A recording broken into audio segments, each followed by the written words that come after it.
I never imagined my grandmother-in-law's wedding ring, a stunning Art Deco masterpiece that graced my finger for 3 beautiful years, would end up on my sister-in-law Jessica's hand during her Instagram engagement photo shoot.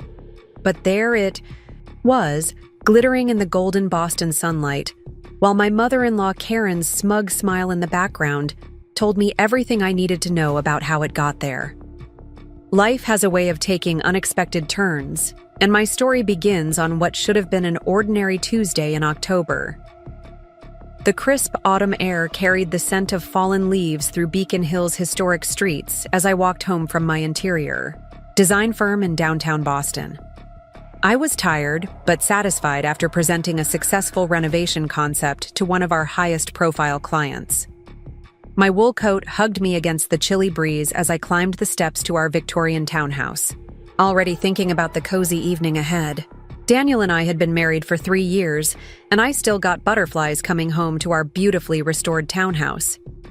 Every detail, from the original crown molding I'd carefully preserved to the modern touches I'd added throughout our home, reflected the life we'd built together. As an interior designer, I'd poured my heart into making this house our sanctuary. The antique key turned smoothly in the lock, and I stepped into the warmth of our foyer, breathing in the comforting aroma of the pumpkin spice candles I'd lit that morning. I hung my coat in the hallway closet, my wedding ring catching the light, as it always did. The ring was special, not just because it symbolized our love, but because it carried 3 generations of Mitchell family history. Daniel's grandmother had worn it through 62 years of marriage, and when she passed, she specifically requested that Daniel give it to the woman who captures his heart. I still remembered the tears in his mother Karen's eyes at our wedding, when Daniel slipped it on my finger, though now I wonder if they were tears of joy or frustration that the family heirloom hadn't gone to her precious Jessica instead. That Tuesday evening, I was preparing for our monthly family dinner.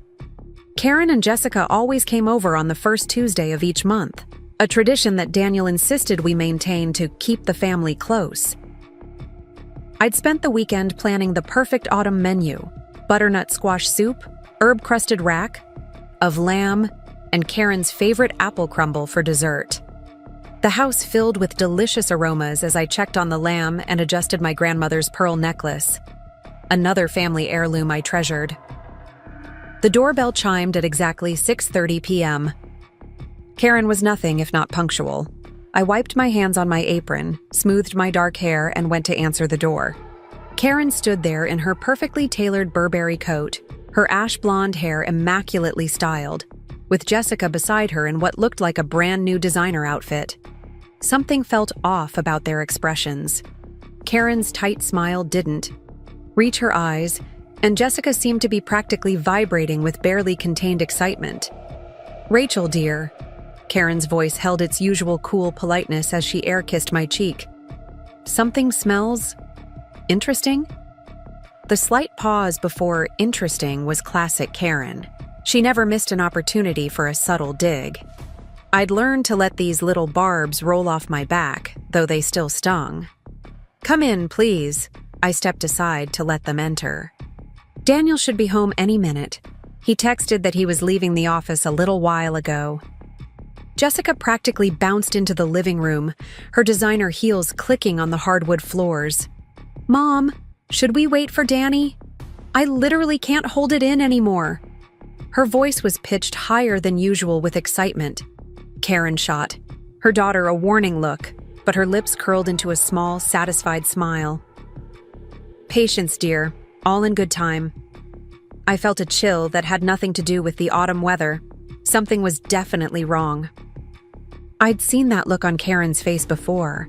The same expression she wore when she'd successfully convinced Daniel to spend Christmas in Aspen instead of with my family in Providence, or when she'd manipulated him into taking that job at his father's firm rather than starting his own practice. "Can I get you both something to drink while we wait?" I offered, falling back on hosting duties to mask my growing unease. "I have that Sancerre you like, Karen." "Oh, I think we'll want champagne for this," Karen replied, her voice dripping with significance. Jessica let out a small squeal and clutched her oversized Gucci bag closer. Before I could respond, I heard Daniel's key in the lock. My husband stepped into the foyer, his tall frame filling the doorway. Usually, the sight of him coming home made my heart lift, but tonight something was different. He wouldn't meet my eyes. "Perfect timing, darling," Karen exclaimed, moving to embrace her son. "Now we can share the wonderful news." Daniel cleared his throat, loosening his tie. "Mom, maybe we should wait." "Nonsense." Karen waved her hand dismissively. "Jessica, sweetheart, show them." Jessica thrust her left hand forward, and there it was, my wedding ring, Daniel's grandmother's ring, gleaming on her finger. "I'm engaged," she squealed. "And Mom gave me the family ring since, it should stay with a Mitchell." The room started spinning. I instinctively reached for my left hand, where I'd removed the ring just hours earlier to knead the bread for dinner. I'd left it on the kitchen windowsill, right above the sink where I always put it while cooking. "What's going on?" My voice sounded distant, even to my own ears. "Daniel?" The silence that followed was deafening. Karen broke it with her crisp, authoritative tone. "Well, Rachel, dear, we've been meaning to have a discussion with you. You see, Daniel has been doing quite a bit of thinking about his future, about the Mitchell family's future, and we all agree that certain changes need to be made." I turned to Daniel, who still wouldn't meet my eyes. "You knew about this? You let them take my wedding ring?" "Rachel," he started, then stopped, running a hand through his dark hair, a nervous gesture I'd once found endearing. "It's a family heirloom. It should stay in the family." "I am family," the words burst out of me. "I'm your wife." "About that," Karen interjected smoothly, "Daniel has already spoken with our family lawyer. The papers should be ready by the end of the week." The lamb in the oven began to smoke, setting off the fire alarm. The harsh beeping filled the house, but I barely heard it. I stood frozen, watching my life crumble around me as Jessica admired my ring on her finger, and Karen smiled her victory smile. Daniel finally looked at me, and all I saw in his eyes was guilt mixed with relief, as if my discovering their betrayal had lifted a weight from his shoulders. I don't remember much of what happened next. Somehow, I ended up alone in my kitchen, the ruined lamb in the sink, tears streaming down my face as I gripped the counter to keep from collapsing. My phone buzzed with a text from Olivia. "Hey, stranger. When are you coming to visit my new coffee shop? Miss you." Looking at that message, seeing the unconditional love from my best friend whom I'd neglected because Karen always found a way to sabotage our plans, something inside me shifted. The numbness gave way to clarity. I wouldn't let them see me break. I wouldn't give Karen that satisfaction. With trembling fingers, I picked up my phone and typed, "Can I come tonight?" The response was immediate. "My door is always open for you." I walked back into the living room where the Mitchell family tableau continued to play out. Karen was already discussing wedding venues, while Jessica snapped selfies with her ring, my ring, and Daniel stood awkwardly by the fireplace. "Get out." My voice was quiet but firm. Karen raised an eyebrow. "Excuse me?" "Get out of my house. All of you, now." "Your house?" Karen laughed coldly. "Oh, sweetheart, I think you'll find that the house is in the Mitchell Family Trust. But don't worry. We've arranged for a lovely little apartment for you until you get back on your feet." I felt a surge of satisfaction as I replied, "Actually, Karen, you might want to check the deed. As my latest design project, this house was part of my compensation package. I own it outright. So once again, get out."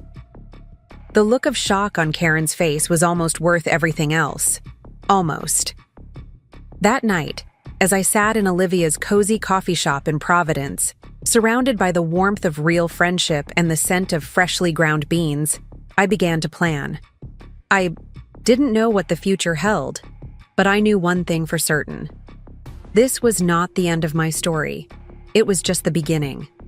If you found inspiration in my journey of resilience and self-discovery, make sure to hit that subscribe button and join our community. Together, we'll explore more stories of triumph over adversity, and I'll share with you how I rebuilt my life in ways I never imagined possible.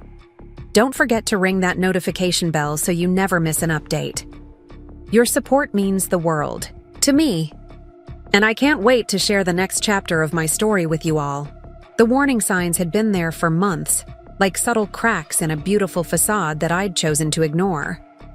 The first red flag appeared during last spring's Mother's Day brunch at the prestigious Boston Harbor Hotel.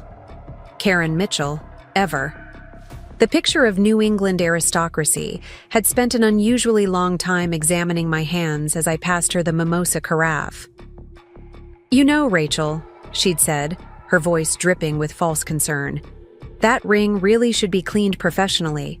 Preparing and narrating this story took us a lot of time, so if you are enjoying it, subscribe to our channel. It means a lot to us. Now back to the story. The Mitchell family jeweler has been taking care of it for generations.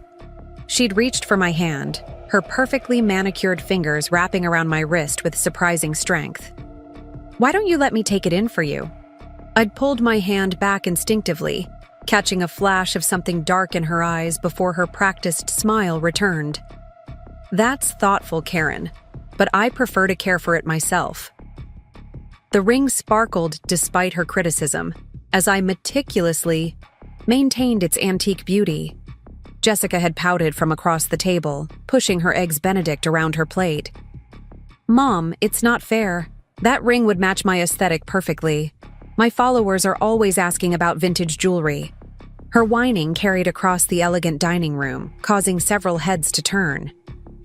"Everything in due time, sweetheart," Karen had replied, sharing a meaningful look with her daughter that made my stomach twist. At the time, I'd dismissed it, as their usual dramatics. Then came the mysterious disappearances. Small things at first. My spare key went missing from its hiding place in the garden. Family photos from Daniel's grandmother's collection vanished from the hallway, with Karen claiming she'd taken them for archiving.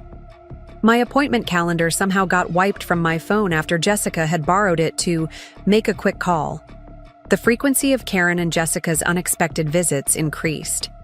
They'd show up at odd hours, always with flimsy excuses. "We were just in the neighborhood," or "Jessica wanted to show you her new bag." I'd often find them in different rooms of the house when I returned from answering the door or making tea. Daniel grew distant, spending longer hours at the office. When he was home, he was constantly texting, the blue light of his phone illuminating. His face in our darkened bedroom. If I asked who he was messaging so late, he'd mutter, "Just work stuff," and turn away. The warmth that once filled our home began to fade, replaced by a heavy silence that felt like a prelude to something ominous. Looking back, I should have recognized how Karen orchestrated my isolation. She'd find ways to sabotage my friendships, especially with Olivia. There was always some urgent family event that conflicted with our plans, or a guilt trip about missing quality time with the Mitchells. When Olivia opened her coffee shop in Providence, Karen managed to schedule 3 consecutive Sunday brunches that absolutely required my presence, preventing me from attending any of the opening events. The garden party last month should have been my final wake-up call.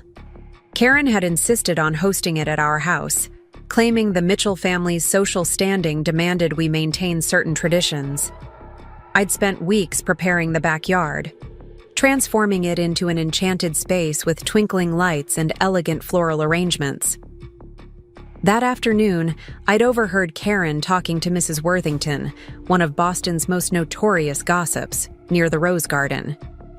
"Such a shame about Daniel and Rachel," she'd said, her voice pitched to Carrie just far enough. "Sometimes people just aren't meant to be part of certain families, but we're handling it discreetly, of course." When I'd confronted Daniel about it later, he'd dismissed my concerns. "You know how Mom gets at these events. She just had too much wine." But his eyes had shifted away, and he'd immediately changed the subject to his upcoming business trip. The whispers grew louder at every social event. Women would stop talking when I approached, offering tight smiles and flimsy excuses to move away. Even my clients began acting strangely. 2 major projects mysteriously fell through, with both clients citing family recommendations as their reason for going with other designers. The incident at Jessica's fashion blog launch party was particularly telling. Karen had insisted I wear a specific dress she'd specially selected, a matronly affair that washed out my complexion and made me look years older. Meanwhile, Jessica sparkled in a designer gown that looked remarkably similar to one I'd mentioned wanting to buy.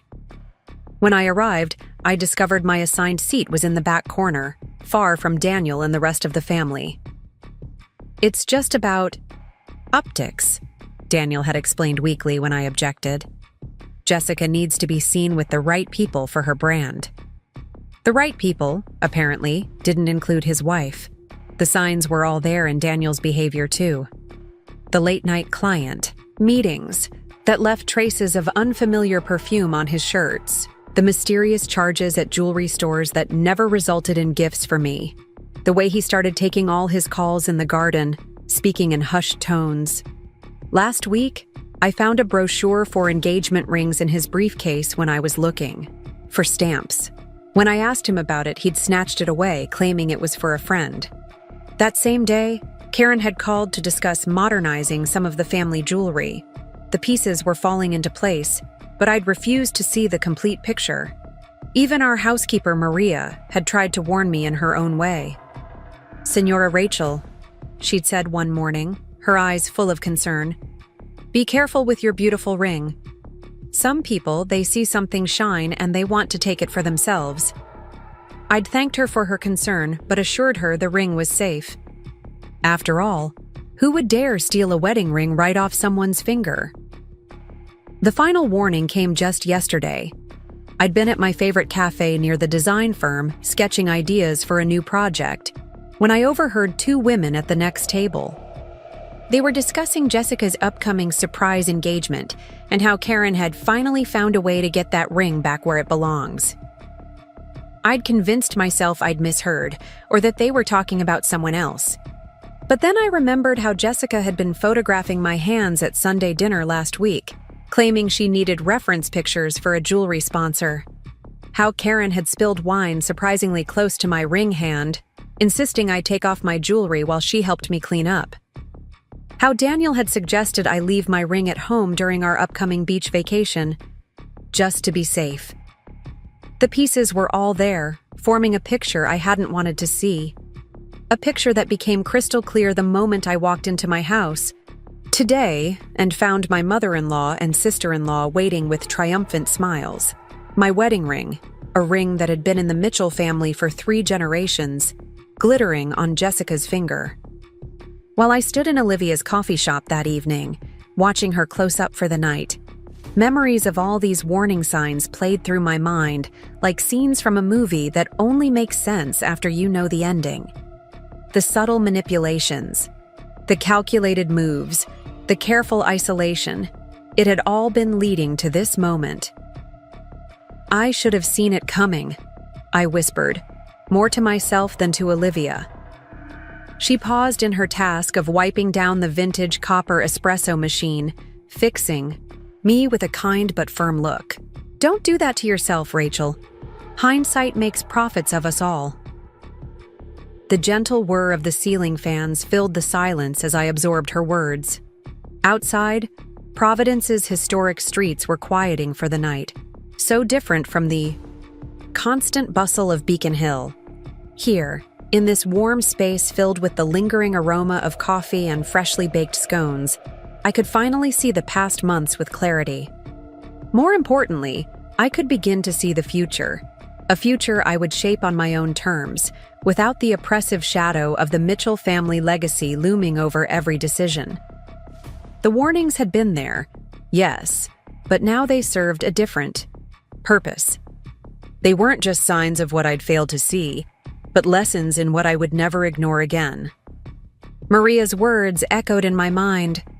"Some people, They see something shine and they want to take it for themselves.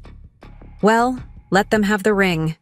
I had something far more valuable: my freedom, my dignity, and the chance to rebuild my life on my own terms. The real warning signs hadn't been about the ring at all. They'd been about my own strength, waiting to be rediscovered. The lights of the city glowed softly through the coffee shop's windows, and in their gentle illumination, I began to write my own signs for the future. Signs that pointed not to loss and betrayal, but to hope and possibility. The morning after discovering my wedding ring on Jessica's finger started with a loud knock at our townhouse door. I was already awake. Sleep had been impossible after returning from Providence late last night. The autumn sun barely filtered through the heavy clouds as I opened the door to find an impeccably dressed woman holding a leather briefcase. "Mrs. Mitchell, I'm Andrea Barnes from Reynolds & Associates. Law firm. May I come in?" Her tone was professionally sympathetic, the kind reserved for delivering unpleasant news. Of course, Karen would send a female lawyer, always conscious of appearances. I led her into what had been my favorite room in the house, a sunroom, I'd personally designed with vintage French doors and delicate botanical prints. Now, it felt like a stranger's space. Andrea settled into an armchair, pulling out a stack of papers with practiced efficiency. "I understand this might come as a shock, but Mr. Mitchell has instructed us to proceed with divorce filings." She paused, likely expecting tears or protests. Instead, I felt an odd sense of calm. "Given the circumstances, we've prepared a generous settlement offer." I accepted the document she held out, my interior designer's eye automatically noting the watermark of the expensive paper. The terms were laid out in precise legal language, each word carefully chosen to strip away my dignity, while making it sound like they were doing me a favor. Generous? I couldn't help but laugh, the sound sharp in the morning quiet. "You're offering me a one-bedroom apartment in Somerville and a transitional allowance that wouldn't cover a month's worth of groceries at Whole Foods. Meanwhile, you've already transferred our joint accounts to Daniel's name only." Andrea's professional mask slipped slightly. "Mrs. Mitchell, Rachel, I should inform you that we have documentation of certain indiscretions on your part. It would be in your best interest to accept these terms quietly." Indiscretions? The pieces clicked into place. The mysterious charges on our credit card, the late-night meetings, the perfume on Daniel's shirts. They'd been laying a false trail, building a narrative of my infidelity while covering Daniel's tracks. "Let me guess," I continued, my voice steady despite the rage building inside me. "You have photos of me meeting a mysterious man at hotels? Receipts for expensive gifts I supposedly bought him? Witness statements from conveniently anonymous sources?" Andrea's silence was all the confirmation I needed. Karen had orchestrated everything, down to the last detail. She'd probably been planning this for months, maybe even years, waiting for the perfect moment to reclaim her precious family ring and replace me with someone more suitable for the Mitchell name. "I won't sign these," I said, placing the papers back on the antique coffee table I'd found at a Providence flea market. "And you can tell Karen that if she wants to play dirty, I have a few documents of my own." A bluff, but Andrea didn't know that. "I'll convey your response to our clients." She gathered her papers, hesitating at the door. "For what it's worth, I've seen hundreds of divorces. The ones who fight the hardest often lose the most." After she left, I sat in the growing morning light, my mind racing. The divorce papers weren't just about ending my marriage. They were about erasing me completely. The settlement would leave me financially dependent on the Mitchells' generosity, trapped in a narrative of my own supposed betrayal. My phone buzzed with a text from Karen. "Andrea tells me you're being difficult. Think carefully about your next move, dear. You don't want this to get messy." I walked through the house, really seeing it for the first time in months. The carefully curated furniture, the designer wallpaper, the artfully arranged family photos. All of it felt like a stage set for the role I'd been playing. But underneath the Mitchell family's influence, traces of my own style remained. The vintage brass hardware I'd insisted on for the kitchen cabinets, the hand-painted tiles in the guest bathroom, the reading nook I'd created in an unused corner of the living room. In my home office, I found myself staring at my design portfolios. Each project represented not just my work, but my vision. A vision I'd been slowly compromising to fit the Mitchell family's expectations. My latest designs had become safer, more conventional, losing the innovative edge that had once defined my style. The sound of a car door slamming jolted me from my thoughts. Through the window, I watched Daniel getting into his BMW, probably heading to his family's law firm to discuss strategy. He paused, looking up at the house, and for a moment I saw uncertainty cross his face. Then Karen's Mercedes pulled up behind him, and his expression hardened into resolve. I turned away from the window and opened my laptop. First, I emailed my own lawyer, not the family-approved one I'd been using, but Sarah Chen, Olivia's sister and one of Boston's most ruthless divorce attorneys. Then I started documenting everything: dates, conversations, suspicious incidents. Every time Karen had interfered with my career, every client she'd scared away, every social connection she'd severed. The doorbell rang again around noon. This time it was Jessica, wearing what appeared to be a complete bridal outfit, including my ring. "I'm doing an engagement photo shoot for my blog," she announced, brushing past me into the foyer. Mom thought it would be perfect to use the house as a backdrop, for continuity. The audacity was breathtaking. "Get out. Don't be difficult, Rachel." She was already positioning herself by the staircase, checking her reflection in the hallway mirror. "The photographer will be here any minute. Mom says you can stay in the guest room until you find a new place." Something inside me snapped, not with rage, but with absolute clarity. "Jessica, let me be very clear. This is my house. I designed every inch of it. I paid for half of it. And most importantly, I have the documentation to prove it. So unless you want me to call the police and report you for theft of my wedding ring, I suggest you leave. Now." She blinked, her practiced social media smile faltering. But Mom said, "I don't care what Karen said. This isn't one of your staged Instagram stories. This is my life, and I'm done playing along with your family's manipulations." When she'd gone, I sat down at my design table and began to sketch. Not interiors this time, but a new life. A life without the Mitchell family's suffocating influence. A life where I could reclaim my own style, my own voice, my own strength. My phone kept buzzing with messages, from Daniel, from Karen, from their lawyers. I ignored them all, focusing instead on the clean lines taking shape on my paper. By sunset, I had not just a design, but a battle plan. The next morning, I walked into Sarah Chen's office with a stack of documents and a clear vision of what I wanted.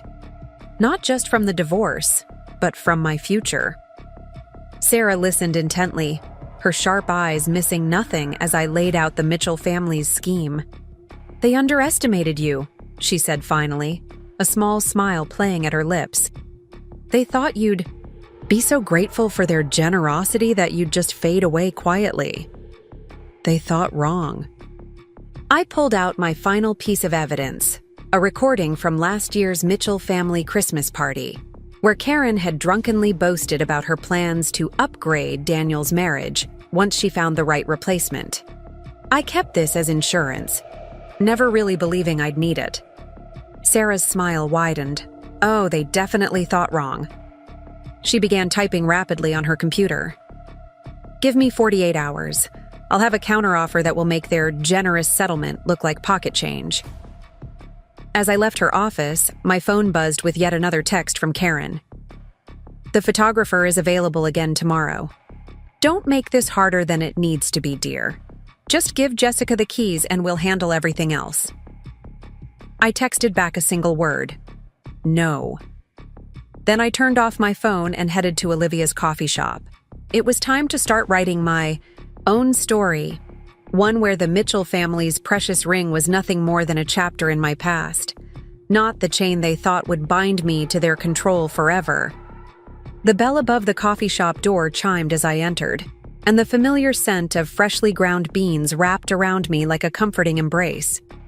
Olivia took one look at my face and started making my favorite lavender latte. She didn't ask questions. She didn't need to. She just created a space where I could begin to rebuild. One sip, one breath, one moment at a time. The breaking point hadn't been losing the ring. It had been realizing that I hadn't lost anything valuable at all. What I'd gained was far more. Precious.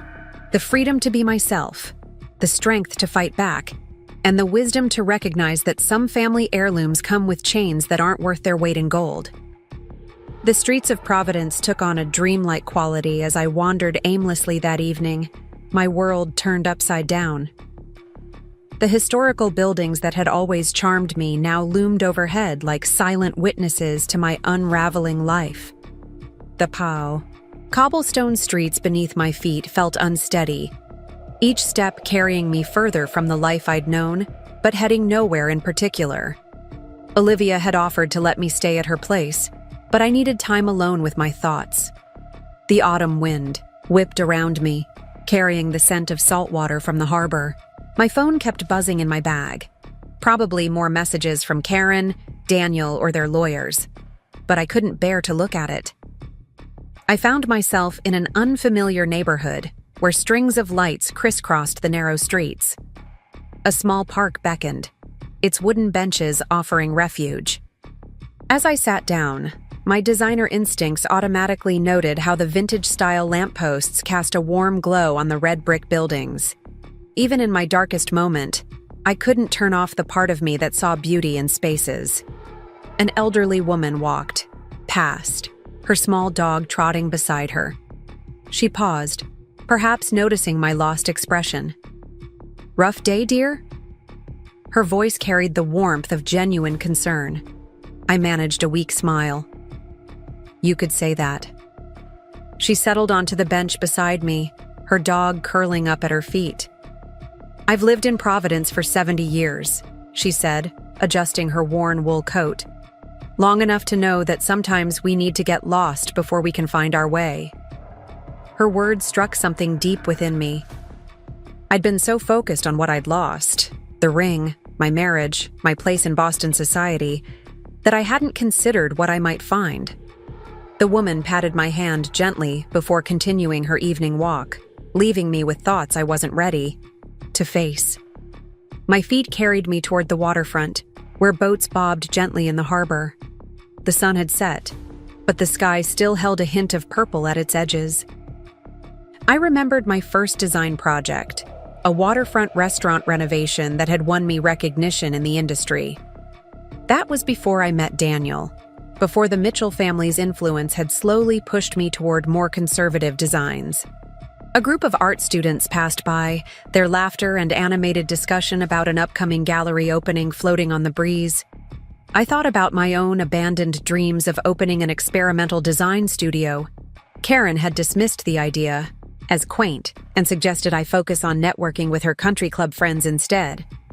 My phone buzzed again, and this time I pulled it out. 27 missed calls, 43 text messages, and 15 emails. The most recent text was from Jessica. "The photographer is asking about natural lighting in the house. What time of day is best for the front parlor?" The absurdity of it all hit me suddenly. Here I was, wandering the streets of Providence like a ghost, while my sister-in-law planned a photo shoot in my house wearing my ring. I started laughing, a slightly hysterical sound that earned me concerned looks from passing strangers. That's here. Found myself outside a small art gallery, its windows glowing invitingly. The exhibition appeared to be closing for the night, but something about the space drew me in. The gallery owner, a woman with silver-streaked hair and elegant tattoos peeking out from her sleeves, was adjusting the lighting on a large abstract painting. "We're actually closed," she said, turning toward me. Then she paused, taking in my appearance. "But maybe you need to be here more than I need to leave. I'm Grace." I introduced myself and somehow found myself telling her everything about the ring, the betrayal, the careful dismantling of my life by people I'd trusted. Grace listened without interruption, occasionally nodding as she made us tea in the gallery's tiny kitchen. "You know what strikes me about your story?" she said finally, passing me a steaming mug. "You keep talking about what they took from you, but you haven't mentioned what they couldn't take." "What do you mean?" "Your talent, your eye for design, your ability to see beauty and potential where others see nothing. They can't steal that, no matter how many rings they take." Her words settled over me like a warm blanket. She was right. In all their careful planning, the Mitchells had focused on external things: the ring, the house, my social standing. But they couldn't take my creativity, my skills, my passion for design. Grace showed me around the gallery as we talked. Each piece told a story of transformation, of beauty emerging from chaos. We paused in front of a particular painting, sweeping lines of blue and gold that seemed to dance across the canvas. "This one speaks to you," Grace observed. "It reminds me of a design I once dreamed of, a space that would flow like water, with light playing off surfaces in unexpected ways." I caught myself. Sorry, I tend to see everything through a designer's lens. "Never apologize for seeing the world through your own eyes," Grace said firmly. "That's your gift. The question is, what will you do with it now?" As if on cue, my phone buzzed again. This time, it was an email from Karen, outlining in excruciating detail how they planned to divide up my client list among their preferred designers. They'd thought of everything, except my resilience. Grace must have seen something change in my expression. "There you are," she said softly. "I was wondering when you'd show up." I spent the next few hours in the gallery, sketching, ideas in my notebook as Grace closed up. The space had a peculiar energy, as if the art on the walls was feeding my imagination. Designs flowed from my pencil, bold, innovative concepts I'd been afraid to explore under the Mitchells' influence. When I finally left the gallery, Providence had transformed into a different city. The streets that had seemed so threatening earlier now felt full of possibility. The historic architecture whispered stories of reinvention and renewal. I walked back toward Olivia's coffee shop, my mind clearer than it had been in months. The lost feeling hadn't completely disappeared, but it had shifted into something else, something that felt more like being found. Olivia was waiting up for me, worry etched on her face. "I was about to send out a search party," she said, pulling me into a tight hug. "I needed to get lost for a while," I explained, thinking of the elderly woman's words in the park. "And did you find what you were looking for?" I looked down at my notebook, filled with designs that would have scandalized the Mitchell family's conservative tastes. I think I found something better, myself. That night, sleeping on Olivia's comfortable but worn couch, I dreamed of spaces filled with light and possibility. In none of these dreams did I wear a ring. Not Karen's precious family heirloom, not any ring at all. Instead, my hands were free to create, to build, to shape the world according to my vision. The buzz of my phone woke me early the next morning. Another message from Jessica, this time with photos of her posing in my house, my ring prominently displayed. But instead of the pain I'd expected, I felt something close to pity.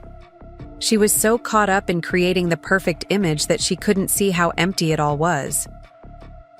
I made coffee in Olivia's kitchen, watching the sunrise paint the Providence, skyline in shades of pink and gold. My hands were steady as I lifted the mug to my lips. They were designer's hands, capable, creative, strong. And they didn't need a ring to prove their worth. The elderly woman in the park had been right. Sometimes we need to get lost before we can find our way. I had spent 3 years losing myself to the Mitchell family's expectations. But in one night of wandering Providence's streets, I had begun to find my way back. I opened my notebook to a fresh page and began to sketch again. This time, I wasn't designing someone else's dream home or following the Mitchell family's conservative aesthetic. I was designing my future, and it was bold, innovative, and entirely my own. Olivia found me like that an hour later, surrounded by sketches and empty coffee cups. She looked at my designs and smiled. "There's my Rachel," she said softly. "I've missed you." I had missed me too, but now, in the gentle morning light of a Providence dawn, I was finally coming home to myself. The ring might be gone, sitting on Jessica's finger like a trophy of the Mitchells' victory, but they had no idea what they'd really set free. A gentle knock on Olivia's front door interrupted my morning sketching session. Through the frosted glass, I could make out a tall figure in what appeared to be a uniform. My heart skipped a beat. Had Karen somehow convinced the Boston police to track me down? But when Olivia opened the door, we found Officer Maya Rodriguez from the Providence Police Department, her kind eyes taking in the scene of my creative chaos spread across the coffee table. "Ms. Anderson?" she asked, using my maiden name. "I'm Officer Rodriguez. Your friend Grace Williams from the art gallery asked me to check on you. She was concerned about your situation." The officer's voice held genuine warmth, so different from the cold politeness I'd grown accustomed to in the Mitchells' social circle. Olivia invited her in, quickly clearing space on the couch. "Can I offer you some coffee, officer?" she asked, already heading to her professional-grade espresso machine. "Please, call me Maya," the officer said, settling onto the couch. She pulled out a small notebook, but her posture remained relaxed, non-threatening. "Grace told me about the ring situation. Would you feel comfortable telling me your version of events?" As Olivia's expert coffee-making sounds provided a soothing backdrop, I found myself sharing everything with Maya. The calculated theft, the staged photos, the coordinated legal assault, it all poured out of me. Maya listened intently, occasionally making notes. "Here's the thing," she said finally, accepting a perfectly crafted latte from Olivia. "What they did, especially entering your house and taking the ring while you were cooking, that's theft. The fact that it's family doesn't change that, and their subsequent actions could constitute harassment." Hope flickered in my chest. "But it's their family ring." Maya shook her head firmly. "Once it was given to you as a wedding gift, it became legally yours. Their claims about family heritage don't override property law. Plus, you mentioned you have documentation of the gift?" I nodded, remembering the card Daniel's grandmother had written, carefully preserved in my wedding album. She had explicitly stated that the ring was now mine, to pass on to my own children someday. "Listen," Maya leaned forward, her expression serious. "I've seen too many women intimidated into silence by wealthy families who think they're above the law. You have options. We can file a police report right now if you want." The idea of Karen's face if she were served with theft charges was admittedly tempting, but something held me back. "I need to think about it," I said finally. Maya nodded understandingly. "Take your time, but remember, you're not alone in this." She pulled out her card, writing a personal number on the back. "Call me anytime, day or night. And just so you know, I've already alerted our patrols to keep an eye out for any suspicious vehicles from Boston in this area. The Mitchells won't be able to harass you here." After Maya left, Olivia sat beside me, wrapping an arm around my shoulders. "She's right, you know. You're not alone." I looked at the police card in my hand, then at my design sketches scattered across the table. Each drawing represented a piece of myself I was reclaiming. "I know," I said softly. "I'm starting to really understand that." The rest of the morning passed in a blur of creativity and quiet support. Olivia worked on her laptop while I continued sketching, occasionally offering me fresh coffee and gentle encouragement. Around noon, Grace stopped by with sandwiches from her favorite local deli. "I hope you don't mind that I called Maya," she said, arranging lunch on Olivia's vintage dining table. She specializes in cases involving women dealing with controlling families. I've seen her help many artists in our community stand up to wealthy collectors who tried to take advantage of them. The three of us sat together, eating and talking about everything and nothing. Grace shared stories about the Providence art scene, while Olivia discussed her plans for expanding her coffee shop into a community space for local artists and designers. "You should join us," Olivia suggested, her eyes lighting up. "We could use an interior designer's perspective, someone who understands how to create spaces that inspire creativity." Before I could respond, my phone lit up with an unknown number. Hesitantly, I answered. "Hello. Rachel, this is Linda Martinez from Coastal Living magazine." My heart stopped. Coastal Living was one of the most prestigious design publications in New England. "I saw your portfolio at last month's design showcase before." She paused diplomatically. "Well, I've been trying to reach you. We're planning a feature on innovative New England designers, and your work caught my attention. Would you be interested in discussing it over coffee?" I caught Olivia's eye and she nodded encouragingly. "Actually," I heard myself saying, "I know the perfect place for coffee. How do you feel about Providence?"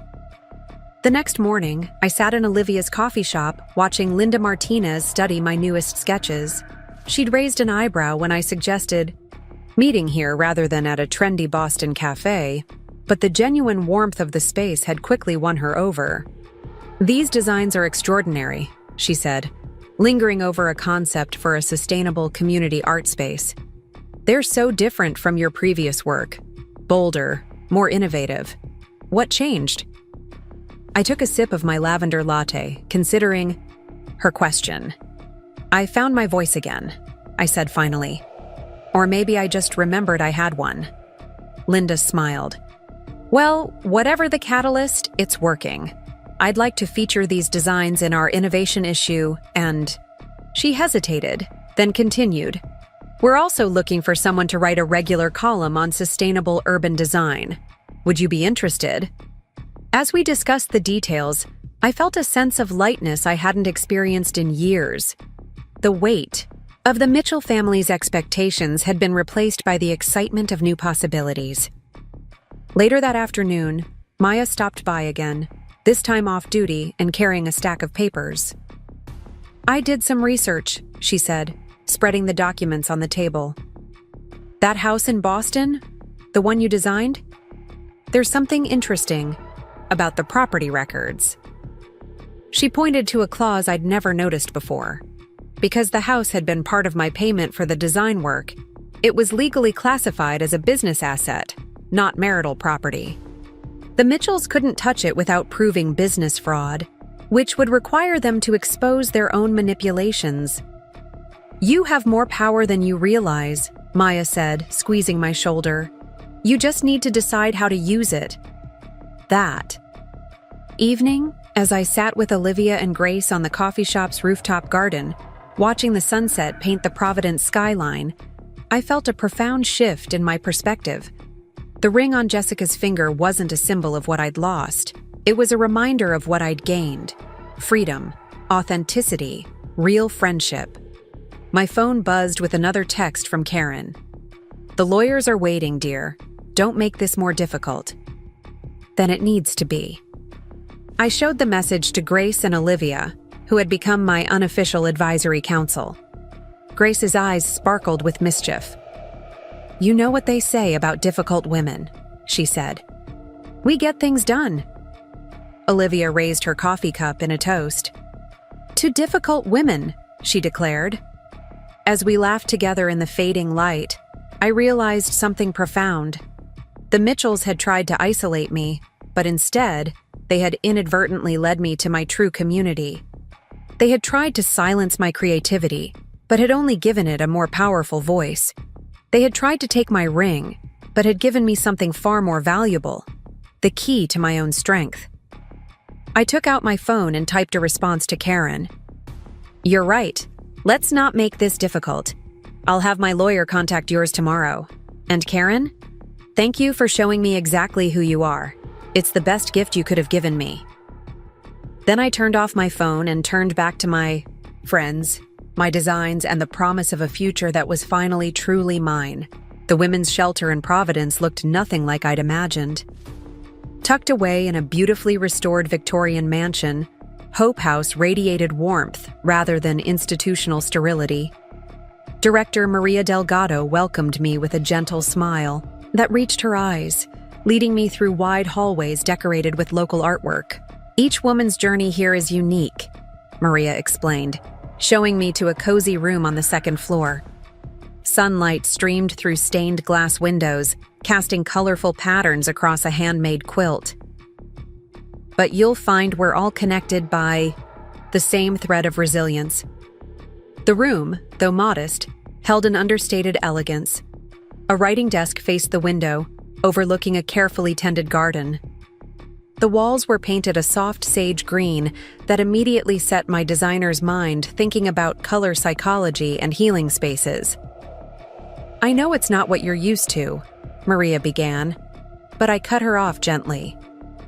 "It's perfect," I said, running my hand along the smooth wooden dresser. "Actually, I'd love to talk to you about some ideas for the common spaces if you're interested. Pro bono, of course." Maria's face lit up. "We've been wanting to renovate the community room, but our budget." She trailed off as another woman appeared in the doorway. "Did someone say renovate?" The newcomer's silver hair was styled in an elegant bob, and her artist's smock was splattered with paint. "I'm Eleanor, the art therapist here, and if you're offering design help, we should talk." That first evening at Hope House turned into an impromptu design consultation. Eleanor brought tea and homemade cookies to the community room, where several residents joined us in discussing possibilities for the space. As I sketched preliminary ideas, I found myself drawing inspiration from these women's stories. Sarah, a former corporate lawyer, suggested built-in bookshelves for a growing library of legal resources. Jenny, who'd fled her home with 3 children, envisioned a corner where kids could do homework while their mothers attended support groups. Each suggestion spoke of transformation, of turning a temporary shelter into a space for healing and growth. Later, alone in my room, I opened my laptop to find more emails from Karen's lawyers.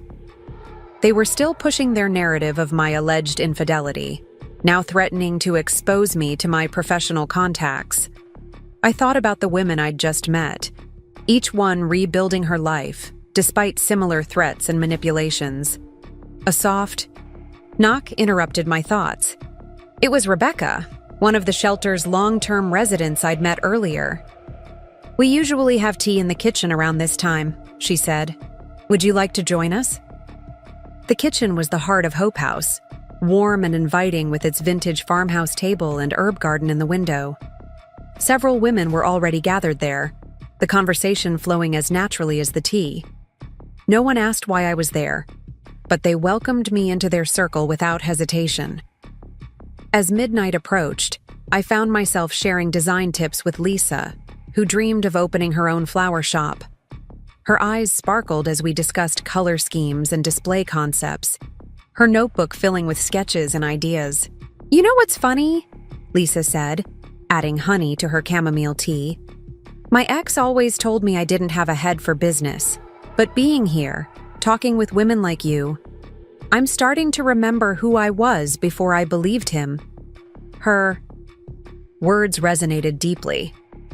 How many times had Karen subtly undermined my confidence, suggesting that my success came from the Mitchell name rather than my own talent?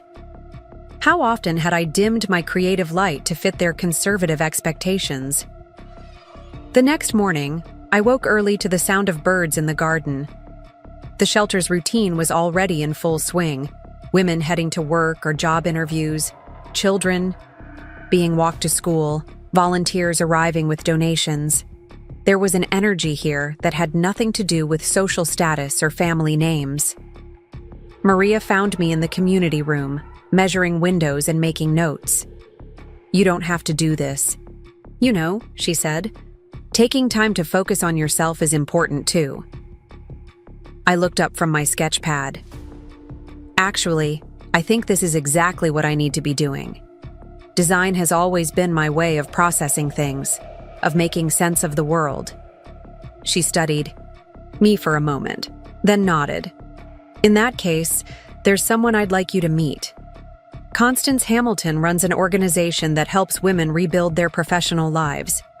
She's always looking for mentors in creative fields." That afternoon, I met Constance in Hope House's garden. A former executive who'd rebuilt her life after domestic violence, she now dedicated herself to helping other women reclaim their careers. As we walked among the roses, she listened intently to my situation. "The Mitchells are counting on shame to silence you," she said finally. "But your talent doesn't depend on their name or their connections. In fact, I have several clients who would be very interested in working with a designer who understands the importance of creating healing spaces." We spent hours discussing possibilities, not just for my career, but for ways to help other women in similar situations. By sunset, we had outlined a program to offer design workshops at Hope House, teaching both practical skills and creative expression. Evening found me back in the kitchen, sharing pizza with a group of residents. The conversation flowed from career advice to childhood dreams, from legal strategies to favorite movies. These women came from all walks of life: doctors, teachers, artists, stay-at-home moms, each one gradually rediscovering her strength. "You know what I love about this place?" said Monica, a pediatric nurse. "It's not just shelter from the storm. It's where we learn to become the storm, in a good way. Strong enough to reshape our own lives." That night, working late in my room, I received an email from Jessica. She'd posted the engagement photos on her blog, prominently featuring my ring and my house. The old me would have felt violated, angry. Instead, I felt oddly grateful. Every staged photo, every artificial smile, only highlighted the authenticity I'd found at Hope House. I spent the next few days immersed in the shelter's rhythm, dividing my time between design work and getting to know the other residents. Eleanor invited me to observe her art therapy sessions, where women used color and form to express what words couldn't capture. I watched children find joy in the simple act of painting, their mothers gradually relaxing enough to join them. Maria encouraged me to attend the shelter's support groups, where women shared their stories of survival and recovery. Each narrative was unique, yet familiar. The slow erosion of self-worth, the careful isolation from friends and family, the moment of clarity that sparked change. One evening, as I helped in the kitchen, I overheard two new arrivals talking. One woman was describing how her husband's family had systematically taken control of her inheritance, claiming they were protecting it for her children's future. "They made me feel crazy for wanting a say in my own money," she said, wiping tears. "Like I was being selfish for thinking I had any rights to it." The other woman nodded in understanding. "My in-laws were the same way with my grandmother's jewelry. They said it should stay in the family, as if I stopped being family. The moment I stood up for myself." Their conversation hit close to home, but instead of pain, I felt a growing sense of purpose. The Mitchells weren't unique in their tactics, but neither was I alone in my resistance. Every woman at Hope House was fighting her own battle for autonomy, dignity, and the right to define herself. Working on the community room design became my form of therapy. Each choice, from the comfortable seating arrangements that encouraged conversation to the adjustable lighting that accommodated different needs, reflected lessons learned from the women around me. The space began to embody resilience, flexibility, and growth. Karen's lawyers continued their campaign of intimidation, now claiming they would contest the house's business asset status. But their threats felt increasingly hollow in the face of the real strength I witnessed daily at Hope House.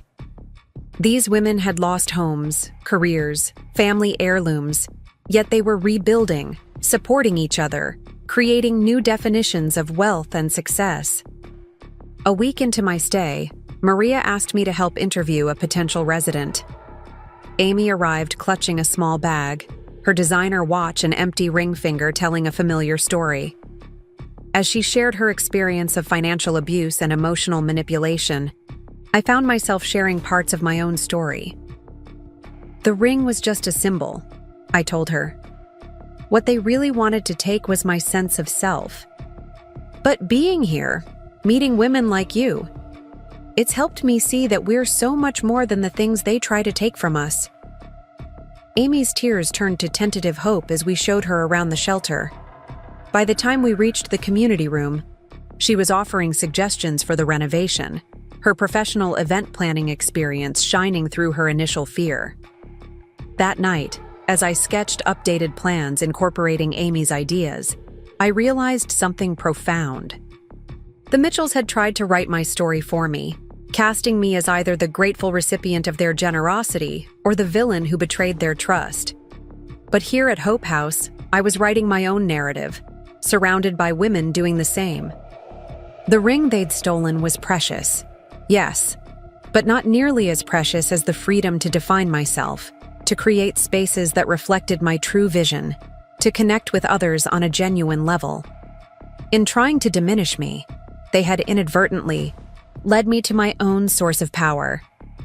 Tomorrow, I would meet with Constance about the mentoring program. Next week, Eleanor's art therapy group would help design murals for the renovated community room. The story wasn't ending, it was transforming, just like the women of Hope House, into something stronger and more beautiful than before. Autumn rain pattered against the windows of Olivia's coffee shop as I sat across from Sophie Chen, my best friend from college whom I hadn't seen in 3 years. The distance between us wasn't measured in miles. She'd been living just 40 minutes away in Providence, but in the carefully constructed barriers Karen Mitchell had placed around my life. I can't believe I let them keep us apart for so long, I said, watching Sophie stir honey into her tea with the same methodical precision she'd always had. Her dark hair was shorter now, styled in a sleek bob that suited her role as a prominent civil rights attorney. "What matters is you're here now," Sophie replied, but I could see the hurt lingering in her eyes. She'd tried so many times to maintain our friendship, invitations to her gallery openings, requests for coffee dates, even a heartfelt letter when she'd heard about my marriage to Daniel. Karen had intercepted each attempt, crafting excuses that seemed reasonable at the time, but now revealed their calculated nature. The cafe buzzed with afternoon activity, the smell of fresh pastries and espresso creating a cocoon of comfort around our corner table. Olivia occasionally glanced our way, her protective instincts evident in her watchful eyes. "Tell me everything," Sophie said, leaning forward. "Not the sanitized version you've been telling people, the real story." So I did. The words poured out like the rain outside. How Karen had orchestrated the theft of my grandmother-in-law's ring, how Jessica had flaunted it on social media, how Daniel had stood by silently as his mother dismantled our marriage piece by piece. Sophie listened without interruption, her legal mind no doubt cataloging every detail. When I finished, she reached into her leather briefcase and pulled out a thick folder. "I've been keeping a file," she admitted. Every time Karen blocked us from meeting, every suspicious business dealing I heard about through my contacts. I knew something wasn't right, but I couldn't prove it.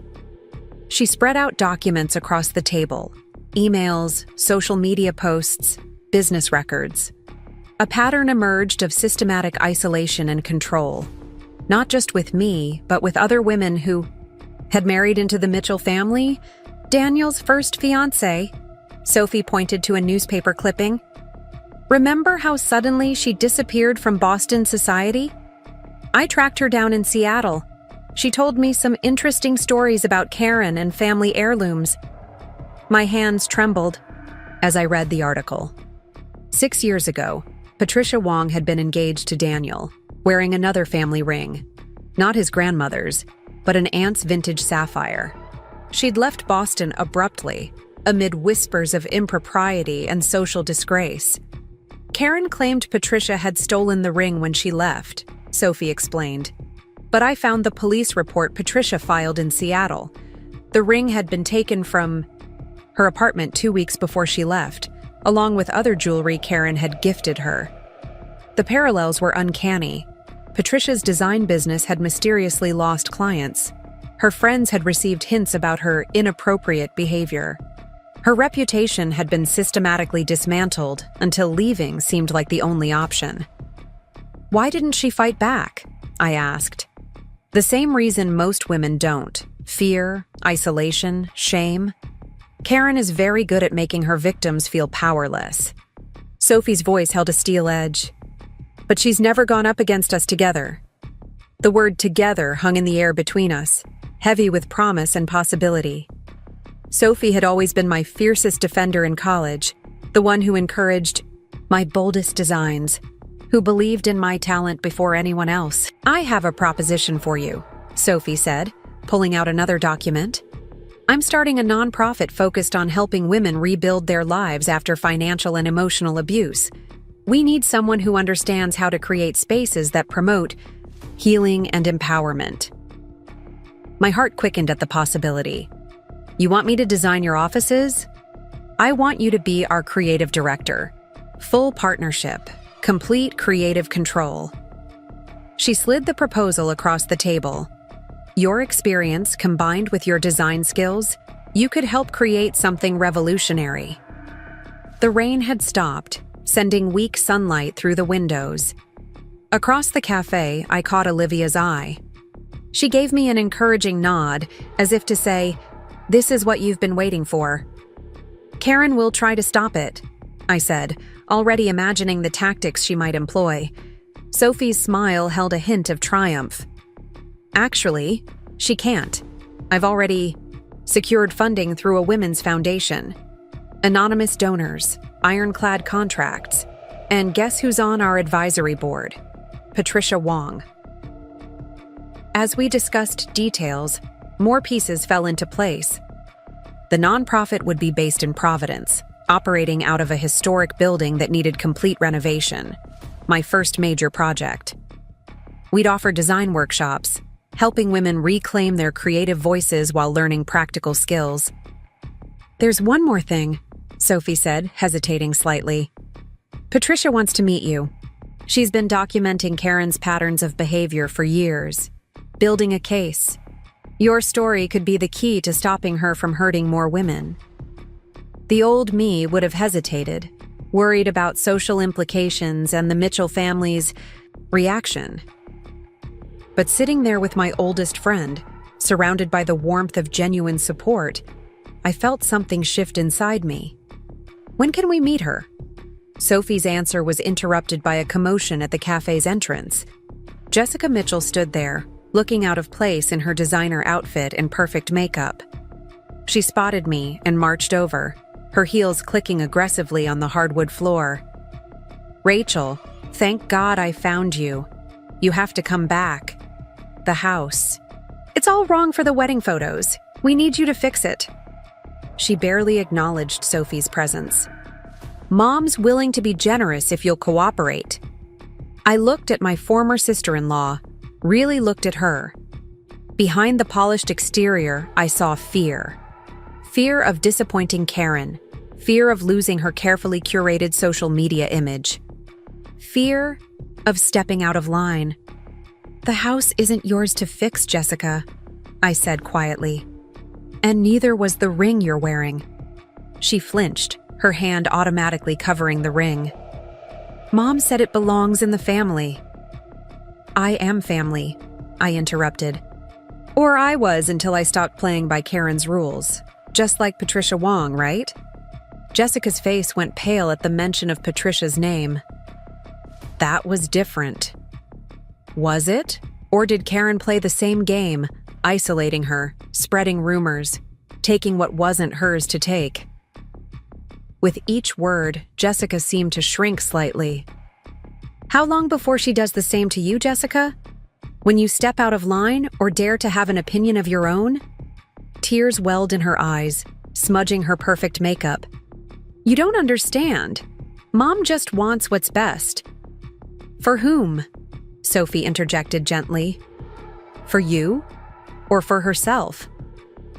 Jessica looked between us, then at the documents spread across the table.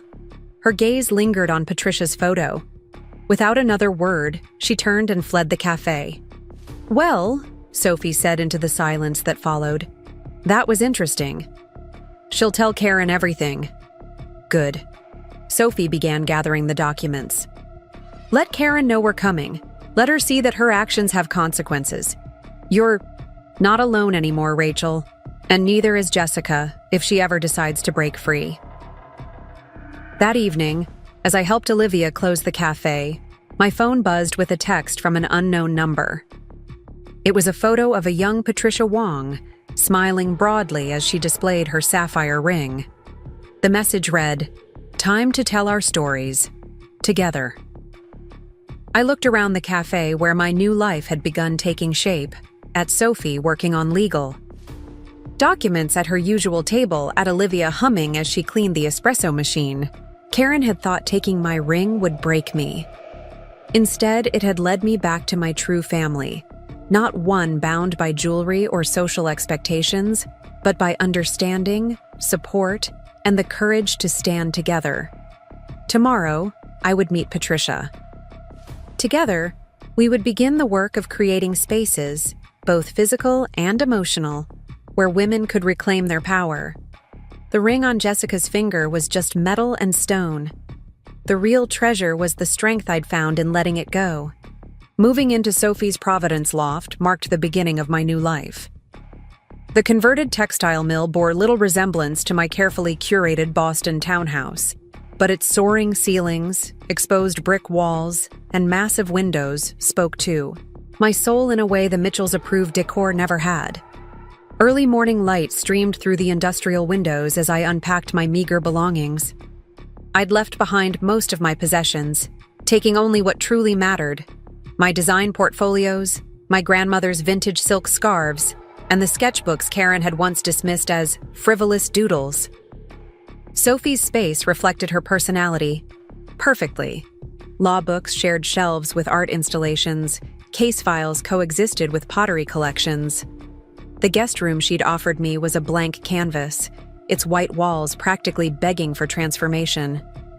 You know you can do whatever you want with it, Sophie said, leaning against the doorframe with 2 steaming mugs of coffee. Paint, hang things, tear down walls, though maybe check with the building manager about that last one. I accepted. The coffee, breathing in its rich aroma. Sophie had always known exactly how I took it. A splash of cream, no sugar.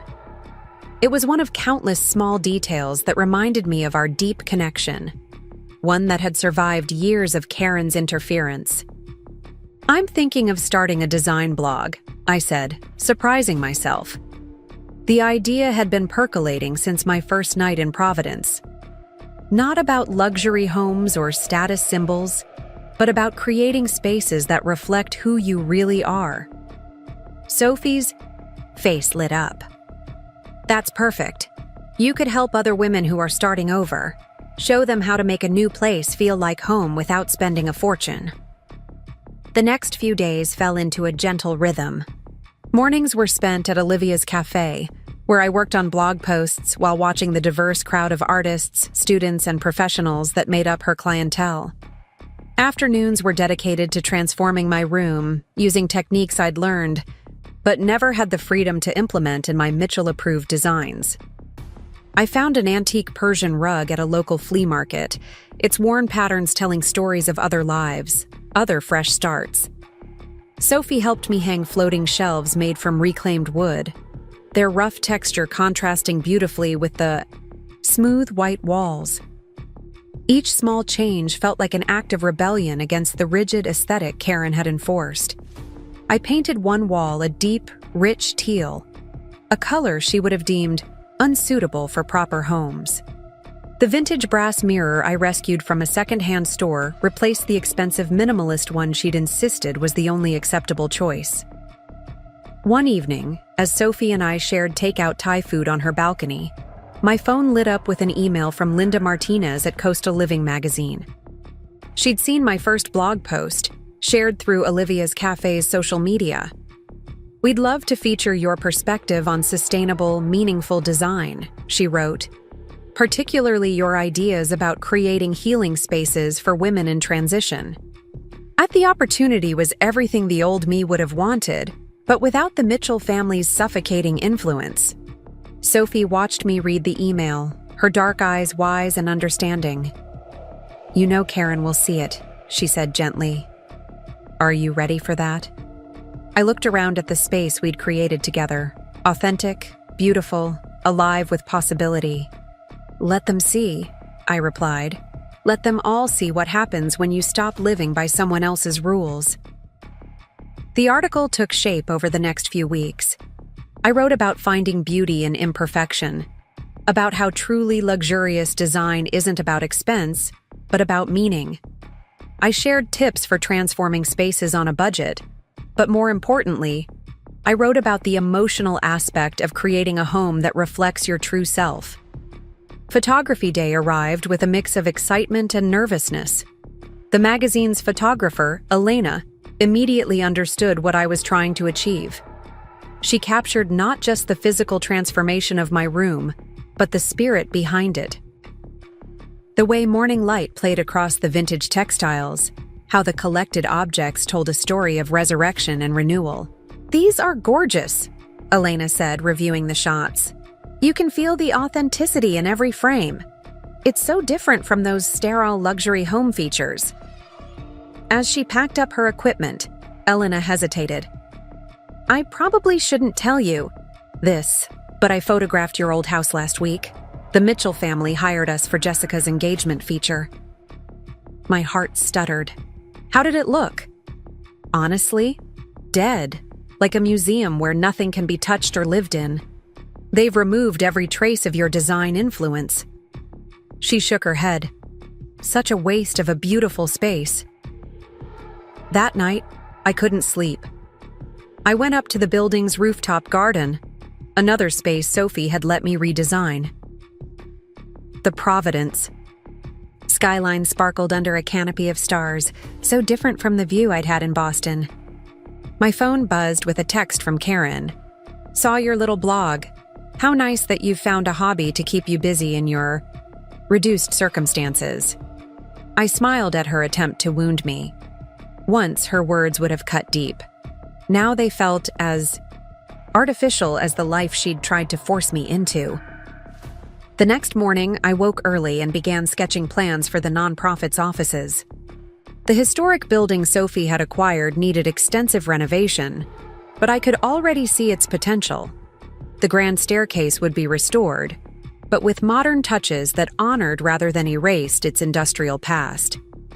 The original brick, walls would remain exposed in places, telling the building's story while embracing its new purpose. As I worked, other women began dropping by.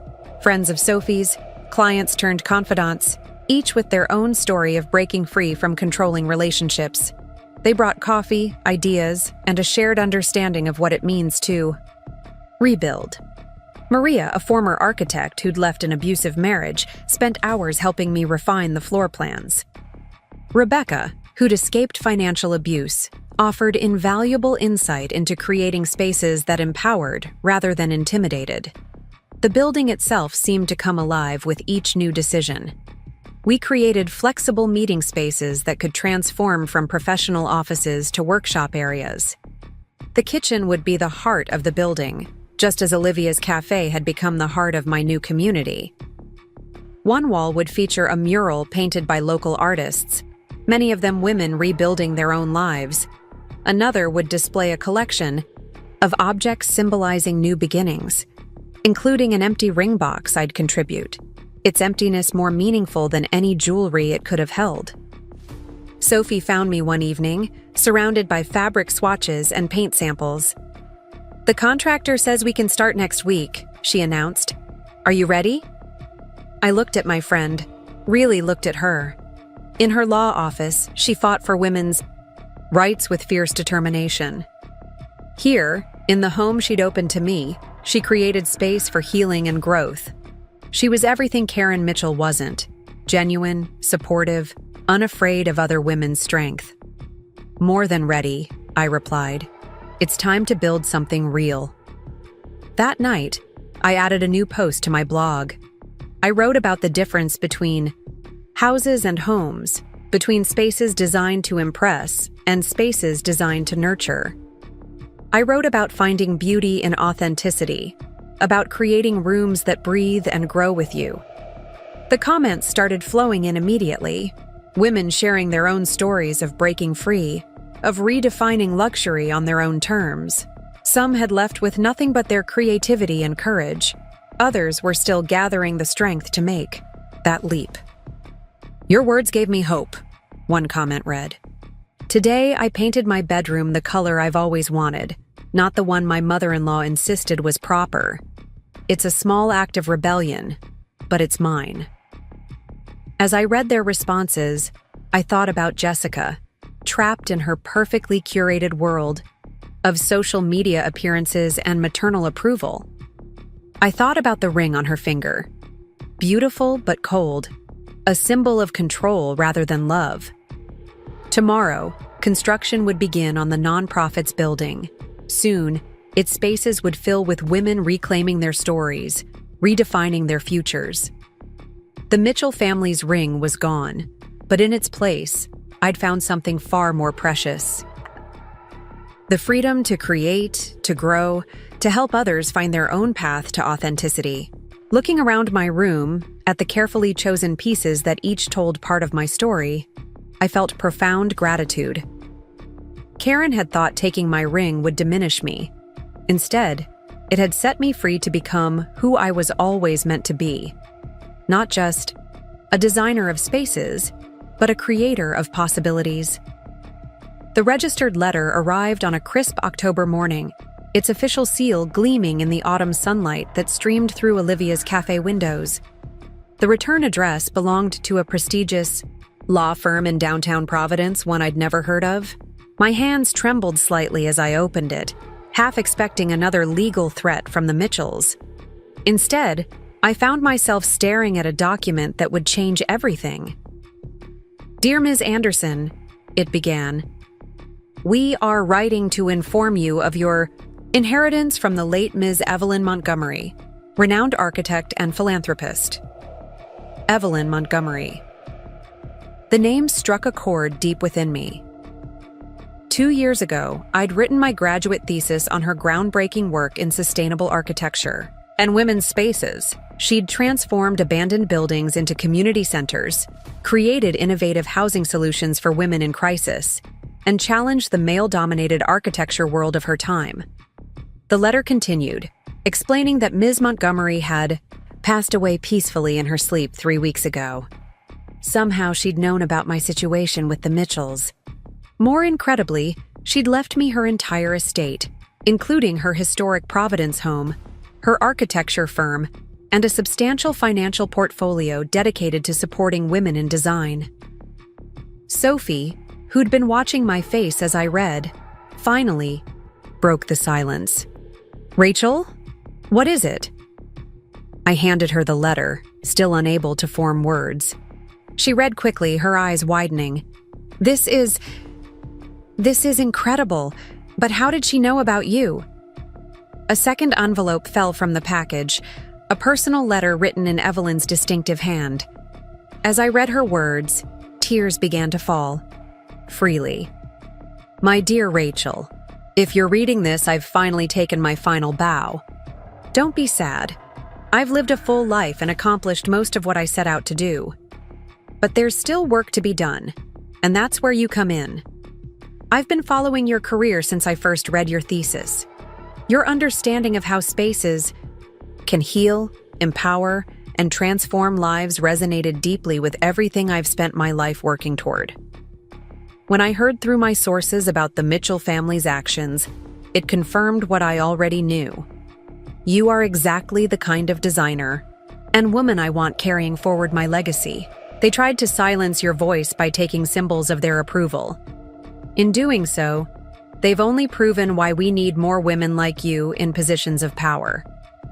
The ring they stole was just metal and stone, but your talent, your vision, your resilience, those are the true jewels they can never take away. I'm leaving you everything, my home, my firm, my resources. Use them well. Create spaces that heal. Build refuges for women finding their way back to themselves.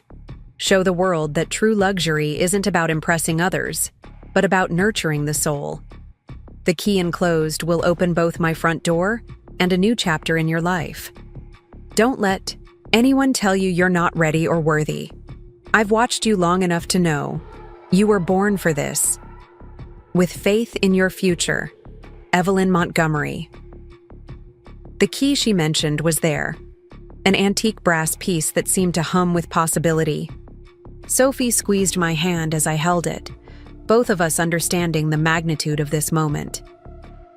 Within hours, we stood before Evelyn's house, a magnificent Victorian mansion in Providence's historic district. The building breathed history and character, its elaborate woodwork and stained glass windows telling stories of another era. Yet it didn't feel stuck in the past. Solar panels gleamed on the roof, and a modern rainwater collection system integrated seamlessly with the original architecture. The key turned smoothly in the lock, and we stepped into what would become my new home and office. The interior was a masterclass in blending periods and styles. Original hardwood floors flowed beneath contemporary furniture. Art from women artists around the world adorned the walls. Every room showed how tradition could be honored while embracing progress. Evelyn's personal office took my breath away. Blueprints and sketches covered the walls, showing projects both completed and dreamed. Her desk, a massive piece of reclaimed wood, held organized stacks of papers, including a folder with my name on it. Inside, I found years of newspaper clippings about my work, notes on my designs, and even photos of projects Karen had forced me to abandon. Evelyn had seen my potential when I was still learning to see it myself. A knock at the door interrupted my exploration. A woman in her 40s stood there, smiling warmly. "I'm Claire Bennett, Evelyn's project manager. She left instructions for all of us to stay on if you'll have us." Over the next few hours, I met the team Evelyn had built, talented professionals who shared her vision of using design to empower and heal. They showed me current projects, including plans for a women's business incubator in a restored mill building. Evelyn always said architecture should serve the soul of a community, not just its surface needs, Claire explained. She believed you shared that vision. As day turned to evening, Sophie and I sat in Evelyn's, now my, garden, trying to process everything. The space was a perfect blend of wild and cultivated, with herbs and flowers mingling freely along thoughtfully placed paths. "You know what this means, right?" Sophie said softly. "You can help so many women now. Create the spaces you've always dreamed of." My phone buzzed. Another message from Karen. She'd heard about the inheritance through her social connections and was already trying to minimize it. "How quaint that some old woman took pity on you. But really, dear, running a firm of that size? Perhaps you should consider selling to more qualified buyers." For the first time, her attempts at manipulation made me laugh. She couldn't understand that Evelyn's gift wasn't just about property or money. It was about recognition, belief, and the power of women supporting women. The next morning, I gathered Evelyn's team, my team now, for a meeting. They listened intently as I shared my vision for the firm's future, building on Evelyn's foundation while pushing into new territories. "I want to create a mentorship program for women in design," I explained, "especially those breaking free from controlling situations. We'll offer internships, training, and real opportunities to build their portfolios." Claire's eyes lit up. Evelyn would have loved that. She always said the best way to fight oppression was to empower others to stand strong. As we discussed plans, I felt Evelyn's presence in every corner of the room. She'd created not just a firm, but a legacy of strength and support. Now it was my turn to carry that forward, to help other women find their voices through design. That evening, I wrote my first memo as the firm's new leader. Not about profits or projects, but about purpose. We create spaces that tell stories of resurrection, of women rising from ashes stronger than before. Every design decision we make will reflect that mission. Looking out over Providence's skyline, from Evelyn's office, my office now, I thought about the ring that had once seemed so important. It sat on Jessica's finger, a pretty prison of expectations and control. Meanwhile, I held something far more valuable, the key to creating real change in women's lives. The inheritance wasn't just about property and position, it was about passing on the torch of female empowerment through design. Evelyn had recognized in me what the Mitchells had tried to suppress, the power to transform spaces and, through them, lives. Tomorrow, I would begin my first project as head of the firm, transforming an abandoned warehouse into a community center for women rebuilding their lives. The designs were already flowing through my mind, spaces that would nurture, inspire, and strengthen. Karen could keep her family ring. I had inherited something far more precious, a legacy of empowering women through design, and the means to make that vision reality. Evelyn's gift wasn't just a fresh start, it was a revolution waiting to unfold. The next day, as I walked into the firm, my firm now, I felt countless possibilities stretching before me like a sunrise. Beyond the windows, Providence awakened to another autumn morning, its historic streets thrumming with life and potential. I was ready to begin writing my own legacy, one empowering space at a time. Creating something beautifully meaningful from something broken perfectly described my vision for the abandoned textile mill in downtown Providence. 6 months into running Evelyn Montgomery's firm, I stood in the cavernous space, surrounded by raw brick walls and soaring timber beams, imagining the transformation ahead. "The Women's Design Collective," I said, my voice echoing through the vast space. Claire Bennett, now my trusted project manager, nodded approvingly as she made notes on her tablet. A place where creativity meets healing, where women can rebuild their lives through design. The morning light streamed through massive industrial windows, creating patterns on the worn wooden floors. Every scratch and dent told a story of the building's past, stories I intended to preserve even as we reimagined its future. Evelyn's, now my, team gathered around as I shared the vision. The ground floor would house a design marketplace, where women artisans could sell their work and build their businesses. The second floor would feature workshop spaces and studios, available at subsidized rates to women starting their own creative ventures. The top floor would become a co-working space specifically designed for women in creative fields. "We'll keep the original architectural elements," I explained, running my hand along a weathered beam.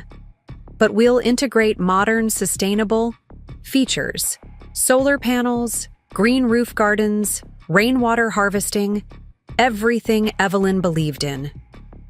My phone buzzed with a text from Sophie. "Karen Mitchell spotted having lunch at Providence Country Club. Heads up." Since the inheritance, Karen had been making regular appearances in Providence, no doubt trying to gather intelligence on my new venture. Let her watch, I thought. Let her see what real empowerment looks like. The construction crew arrived to begin initial assessments. Maria Delgado, the lead contractor I'd specifically chosen for her experience working with women-owned businesses, immediately grasped the project's significance. "These walls have good bones," she said, examining the structure. "Like the women who will work here, stronger than they appear at first glance." As we discussed renovation plans, a young woman hesitantly entered the space. I recognized her. From the photos Sophie had shown me, Patricia Wong, Daniel's former fiancé who had fled Boston after Karen's manipulation. "I hope I'm not interrupting," she said softly. "Sophie told me about the project. I'd like to help." Patricia's presence felt like the closing of a circle. She'd lost more than a ring to Karen's machinations. She'd lost her confidence as a designer. Now here she was, ready to reclaim her creative voice. "We're turning the East Wing into design studios," I told her. "Would you be interested in being one of our first residents?" Her eyes filled with tears as she looked around the space. "You'd trust me with that? After everything that happened in Boston?" "Because of everything that happened in Boston," I corrected gently. "Your experience makes you exactly who we need here." As we showed Patricia around, more women began arriving. Survivors from Hope House, aspiring designers Sophie had represented in discrimination cases, artists seeking community. Each brought their own story of resilience, their own vision of transformation. Linda Martinez from Coastal Living arrived with her photographer, Elena, to document the project's beginning. "This isn't just a renovation story," Linda said, taking in the scene. "This is about women reclaiming space, literally and figuratively." The day flowed into evening, and I found myself alone in what would become the building's heart, a 2-story atrium we'd create by opening up the central space. Sunset painted the brick walls gold, and I could almost see the finished space. Living walls of cascading plants, comfortable seating areas encouraging conversation and collaboration, a gallery showcasing residents' work. My phone buzzed again. Another message from Karen. "Darling, I hear you're playing with real estate now. How ambitious. But wouldn't you rather have your ring back? Jessica's having second thoughts." I smiled at her transparent attempt at manipulation. The ring she'd stolen had become meaningless compared to the legacy I was building. The next morning, I gathered the first group of resident designers for a planning session. Patricia sat among them, gradually finding her voice as we discussed the space's potential. "What if we created a memory wall?" she suggested. "A place where we could share our stories of transformation, not just in words, but in design elements?" The idea resonated immediately. Each woman would contribute something representing her journey: a design sketch, a photograph, a piece of art. Together, they would create a living testament to resilience and renewal. Work began in earnest the following week. The construction. Crew discovered hidden architectural features, elegant cast-iron columns, original skylights that had been covered over. Each revelation felt like the building itself was awakening, ready to serve its new purpose. I was reviewing material samples when Claire brought in an unexpected visitor, Jessica Mitchell. My former sister-in-law stood awkwardly in the doorway, still wearing her designer clothes but somehow looking less polished than usual. "Can we talk?" she asked, twisting my former ring on her finger. "Privately?" In my new office, with its salvaged wood desk and walls covered in design plans, Jessica seemed out of place. She stared at the ring as if seeing it for the first time. "Mom's been lying to me," she said finally. "About everything. About you. About Patricia. About what this ring really means." She took a shaky breath. "I found her files. She's been doing this for years, manipulating women who marry into the family, taking their jewelry as family heirlooms when they don't conform." I waited, letting her find the words. "I don't want to be part of it anymore," she continued, "but I don't know how to break free. Every time I try to make my own decisions, Jessica's voice broke. "Shows you who really controls the jewelry?" I finished gently. She nodded, tears spilling onto her cheeks. "Would you like to see what real empowerment looks like?" I asked, standing up. "Not the kind that comes from wearing someone else's ring, but the kind that comes from creating something of your own?" I showed her around the site, introducing her to the women working there. Patricia's presence initially shocked her, but as they talked, something shifted in Jessica's expression. By the end of the tour, She stood in the future atrium, looking up at the space where the memory wall would be. Slowly, deliberately, she removed the ring and placed it in my hand. "I don't want to be one of Mom's perfectly controlled dolls anymore," she said. "I want to build something real." "We have a social media position open," I offered. "Running our online presence, documenting the transformation, both of the building and the women who'll work here. Interested?" Her eyes lit up with genuine enthusiasm for the first time since I'd known her. "You'd trust me with that? After everything?" "This place is about transformation," I reminded her. "About women supporting women, no matter their past." That evening, I added the ring to a special installation we were creating, a glass case filled with symbols of liberation. Rings, keys, documents, photographs, each representing a woman's moment of breaking free. The next day, Karen's inevitable message arrived. "How dare you turn my daughter against me? Return the ring immediately, or—" But her threats held no power anymore. The ring that had once symbolized my connection to the Mitchell family now represented something far more valuable. The moment another woman chose authenticity over approval. Construction continued, and with each passing day, the building's transformation mirrored the changes in the women working there. Patricia's design confidence bloomed as she mentored younger artists. Jessica discovered her talent for storytelling through social media, documenting not just the physical renovation, but the personal transformations happening within these walls.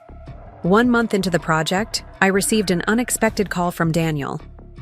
"I heard about what you're building," he said, his voice uncertain. It's impressive." "It's what I always wanted to create," I replied. "Before I started designing, my life around your mother's approval." The silence stretched between us.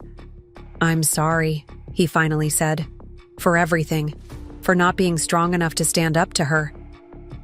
"Thank you," I said simply, "but I'm not sure I would have found this path if you had." After hanging up, I walked through the construction site. The memory wall was taking shape, each piece telling a story of liberation and growth. Jessica's photographs captured women at work, their faces alight with purpose. Patricia's studio space was filling with bold designs that would have scandalized the Mitchell family. In the center of it all, the glass case held the ring that had started this journey. But it wasn't the focal point anymore, just one small symbol in a larger story of transformation. The real jewels were the women themselves, each one reclaiming her power, her creativity, her voice. The Women's Design Collective was becoming more than a building project. It was a monument to resilience, a testament to the strength women find when they support each other. Karen had thought taking my ring would diminish me. Instead, she had inadvertently helped create something far more precious than any family heirloom, a legacy of empowerment that would outlast all her careful manipulations. Facing Karen Mitchell across the polished conference table at Providence's most prestigious law firm felt surreal. Her perfectly coiffed ash-blonde hair and Chanel suit couldn't mask the fury in her eyes as she glared at the stack of documents between us. The morning light streaming through floor-to-ceiling windows cast harsh shadows across her face, highlighting every line of displeasure. "This is absurd," she spat, pushing the papers away as if they might contaminate her French manicure. "You cannot possibly think you'll get away with this. A women's design collective, using Mitchell family connections, and now you've poisoned Jessica's mind with your ridiculous ideas about independence." Sophie sat beside me, calm and professional in her charcoal gray suit. My friend had transformed into a formidable attorney, her gentle demeanor replaced by steely determination. "Mrs. Mitchell, the documentation is quite clear. Rachel's firm, inherited from Evelyn Montgomery, is a separate entity from Mitchell Enterprises. Your attempts to interfere with her clients constitute harassment." Karen's lawyer, a silver-haired man who'd probably never lost a case in his life, shifted uncomfortably. "Perhaps we could discuss this reasonably. The Mitchell family has certain Concerns about their reputation. Their reputation? I found myself laughing, the sound echoing through the mahogany-paneled room. You mean the reputation of systematically controlling and discarding women who marry into the family? Taking their jewelry as family heirlooms when they step out? Of line? Karen's face went white. How dare you? I have files, I continued, my voice steady. Years of documentation. Patricia Wong's police report about her missing ring. Letters from 3 other former Mitchell brides. Financial records showing systematic economic abuse. Would you like me to continue? The silence that followed felt electric. Karen's lawyer whispered something in her ear, but she waved him away impatiently. What do you want? She demanded. Money? Position? Name your price. I want you to stop, I said simply. Stop manipulating women. Stop using family heirlooms as weapons. Stop trying to interfere with my business and my life. Or what? Her smile was razor sharp. Sophie opened another folder, revealing photographs that made Karen's smile fade. Or these documents go public. Every ring, every manipulation, every destroyed career, all of it exposed in excruciating detail. Karen's composure cracked slightly. You wouldn't dare. The scandal would destroy Jessica's engagement. Jessica's engagement is already over, I informed her quietly. She returned the ring this morning.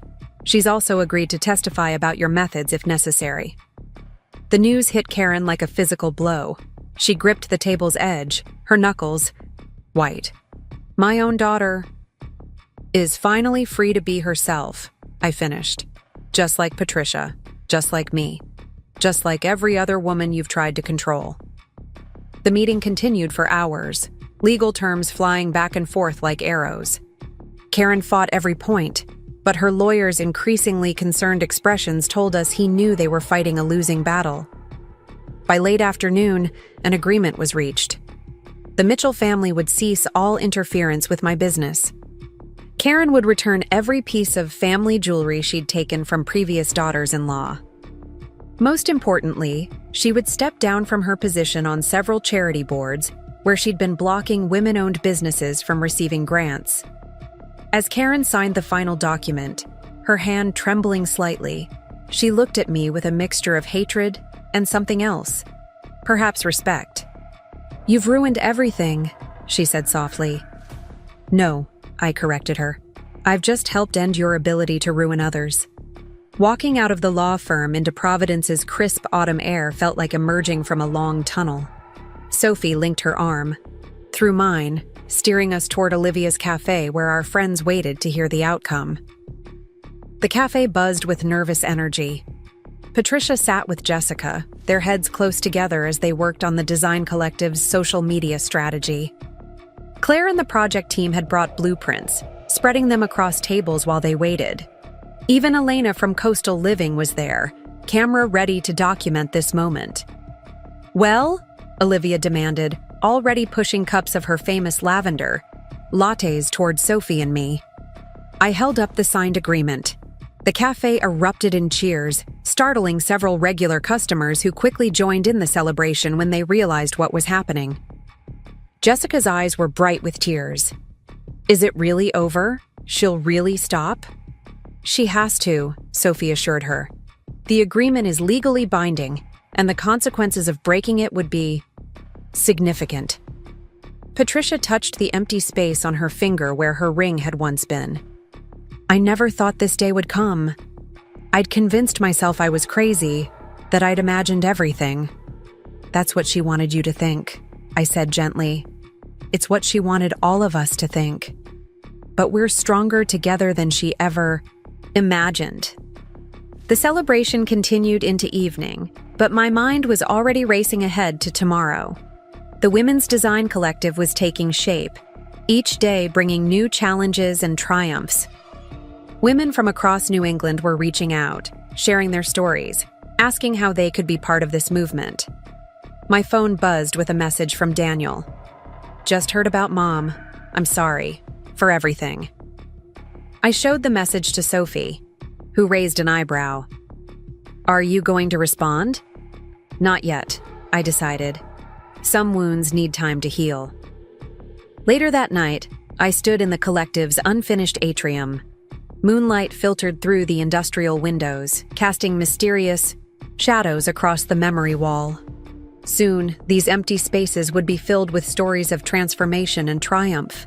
Karen's carefully curated world of social power and family traditions was built on controlling women through symbols of belonging, rings, jewelry, status. She never understood that real belonging comes from supporting each other, from creating spaces where everyone can grow and thrive. Tomorrow would bring new challenges. Karen might be legally constrained, but changing deeply ingrained patterns of power and control takes time. Some battles were still ahead, helping Jessica heal from years of manipulation, supporting Patricia as she reclaimed her design career, ensuring the collective remained true to its mission. But tonight, standing in this space that represented everything Karen had tried to prevent, I felt only peace. The ring she'd taken, now returned to its rightful owner, was just metal and stone. The real treasure was this: women standing together, creating something beautiful from the ashes of control and manipulation. Outside, Providence's lights twinkled like stars fallen to earth. Inside, the collective held the promise of countless transformations waiting to unfold. Karen had thought taking my ring would silence me. Instead, she'd helped create a chorus of voices that would echo far beyond anything she could have imagined. The memory wall would tell these stories, not just mine or Patricia's or Jessica's, but every woman who found her way here seeking to reclaim her power through creativity and community. Each piece would be a testament to resilience, each design a declaration of independence. In the quiet of the atrium, I began sketching plans for tomorrow. The construction crew would start early, transforming this space according to our collective vision. Patricia would meet with her first design clients in her new studio. Jessica would launch our official social media presence, telling our story in her own authentic voice. Sophie's legal victory today wasn't just about stopping Karen's manipulation. It was about creating space for something new to grow, something built on trust, creativity, and mutual support rather than control and fear. The ring that had once seemed so important now served a different purpose. In the collective's entrance, a simple display case would hold symbols of transformation: rings, keys, documents, photographs. Each item would tell a story of breaking free, of choosing authenticity over approval. My phone buzzed again, another message from Daniel. This time, a photo. Karen sitting alone in their massive Boston house, staring at a box of returned jewelry. The image should have brought satisfaction or even triumph. Instead, I felt a complex mixture of pity and hope. Perhaps this ending could also be her beginning. Time would tell. For now, the night held infinite possibilities, and tomorrow promised new challenges to face together. Karen had tried to make us small, controllable, perfect according to her standards.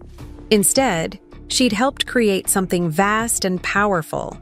A community of women supporting each other's dreams, healing each other's wounds, celebrating each other's triumphs. The ring was back where it belonged, but its significance had transformed entirely. It was no longer a symbol of belonging to the Mitchell family, but a reminder of the strength we find when we refuse to be controlled by others' expectations. In the end, Karen's greatest fear had come true, but not in the way she'd imagined. We had indeed taken power from her, not to control others, but to ensure no one else would suffer under her manipulation. The real victory wasn't in the legal agreement or the returned jewelry, but in the space we were creating together, where every woman could find her voice and tell her story. Tomorrow would bring its own challenges, but tonight, in this moonlit atrium, the future felt full of promise. Karen had tried to write our stories for us, but we had claimed the pen for ourselves. And we were writing something far more beautiful than she could have imagined. Power shifted like autumn leaves in Providence, scattering old patterns and revealing new possibilities. The morning headline in the Boston Globe Society pages sent tremors through New England's elite circles. Mitchell family empire crumbles. Matriarch steps down amid controversy. Sitting in my office at the Women's Design Collective, I watched the morning sun illuminate the article Sophie had just placed on my desk. Karen Mitchell's carefully crafted image stared back from the photo, her smile brittle as glass, her eyes revealing the strain of maintaining appearances even as her world unraveled. "Their stock dropped 30% this morning," Sophie said, perching on the edge of my reclaimed wood desk. "The board is calling for Daniel's resignation. Apparently, several major clients have withdrawn their accounts after learning about Karen's systematic harassment of women entrepreneurs." The news should have felt like victory. Instead, I felt a complex mix of emotions as I studied the photos accompanying the article. Images of the Mitchell family's lavish properties being sold off, their art collections headed to auction. Jessica had sent me private photos of Karen, suddenly looking older and diminished, packing up her prized porcelain collections. My phone buzzed with a message from Daniel. "The board meeting's in an hour. They're voting on whether to accept my resignation. I know it's a lot to ask, but could we talk?" Sophie raised an eyebrow as I showed her the message. "Are you going to meet him?" Before I could answer, Claire knocked on my office door. "Sorry to interrupt, but there's someone here you need to see." Karen Mitchell stood in our reception area, her designer outfit impeccable as always, but somehow less imposing than before. The warm, creative energy of our space made her look like a relic from another era, a portrait of fading aristocracy amid vibrant modern life. "Rachel," she said, her voice lacking its usual sharp edge. I need your help." The words seemed to physically pain her. I gestured toward my office, noting how she took in the sustainable materials, the local artwork, the wall of awards. Our collective had won in just a few short months. "The board is meeting this morning," Karen said once we were seated. "They're going to force Daniel out unless—" She twisted her hands together, wedding ring glinting. "Unless someone speaks on his behalf, someone they trust." "And you think that someone should be me?" I couldn't keep the incredulity from my voice. "You've won," she said quietly. "The company is in shambles. Our reputation is ruined. I've lost everything I spent decades building. Isn't that enough?" I studied the woman who had once terrorized my life, who had systematically dismantled the confidence and careers of countless women. She seemed smaller somehow, her carefully maintained facade cracking to reveal something almost human underneath. "Why did you do it?" I asked. "All these years, all those women. Why?" Karen's perfectly composed expression wavered. "I thought I was protecting something precious. Our family name, our legacy, our way of life. I didn't realize I was destroying it instead." A knock at the door interrupted us. Jessica entered, stopping short at the sight of her mother. The two women stared at each other, years of manipulation and control hanging heavy between them. "The board meeting starts in 30 minutes, Jessica said, addressing me rather than Karen. "I've prepared a presentation about transforming Mitchell Enterprises into a force for positive change. If you're willing to help." Karen's head snapped up. "You're working with the board?" "I'm trying to save what's left of our family. Mom, not your version of it. Something real." The moment stretched taut with possibility. Outside my office window, I could see women arriving for another day at the collective.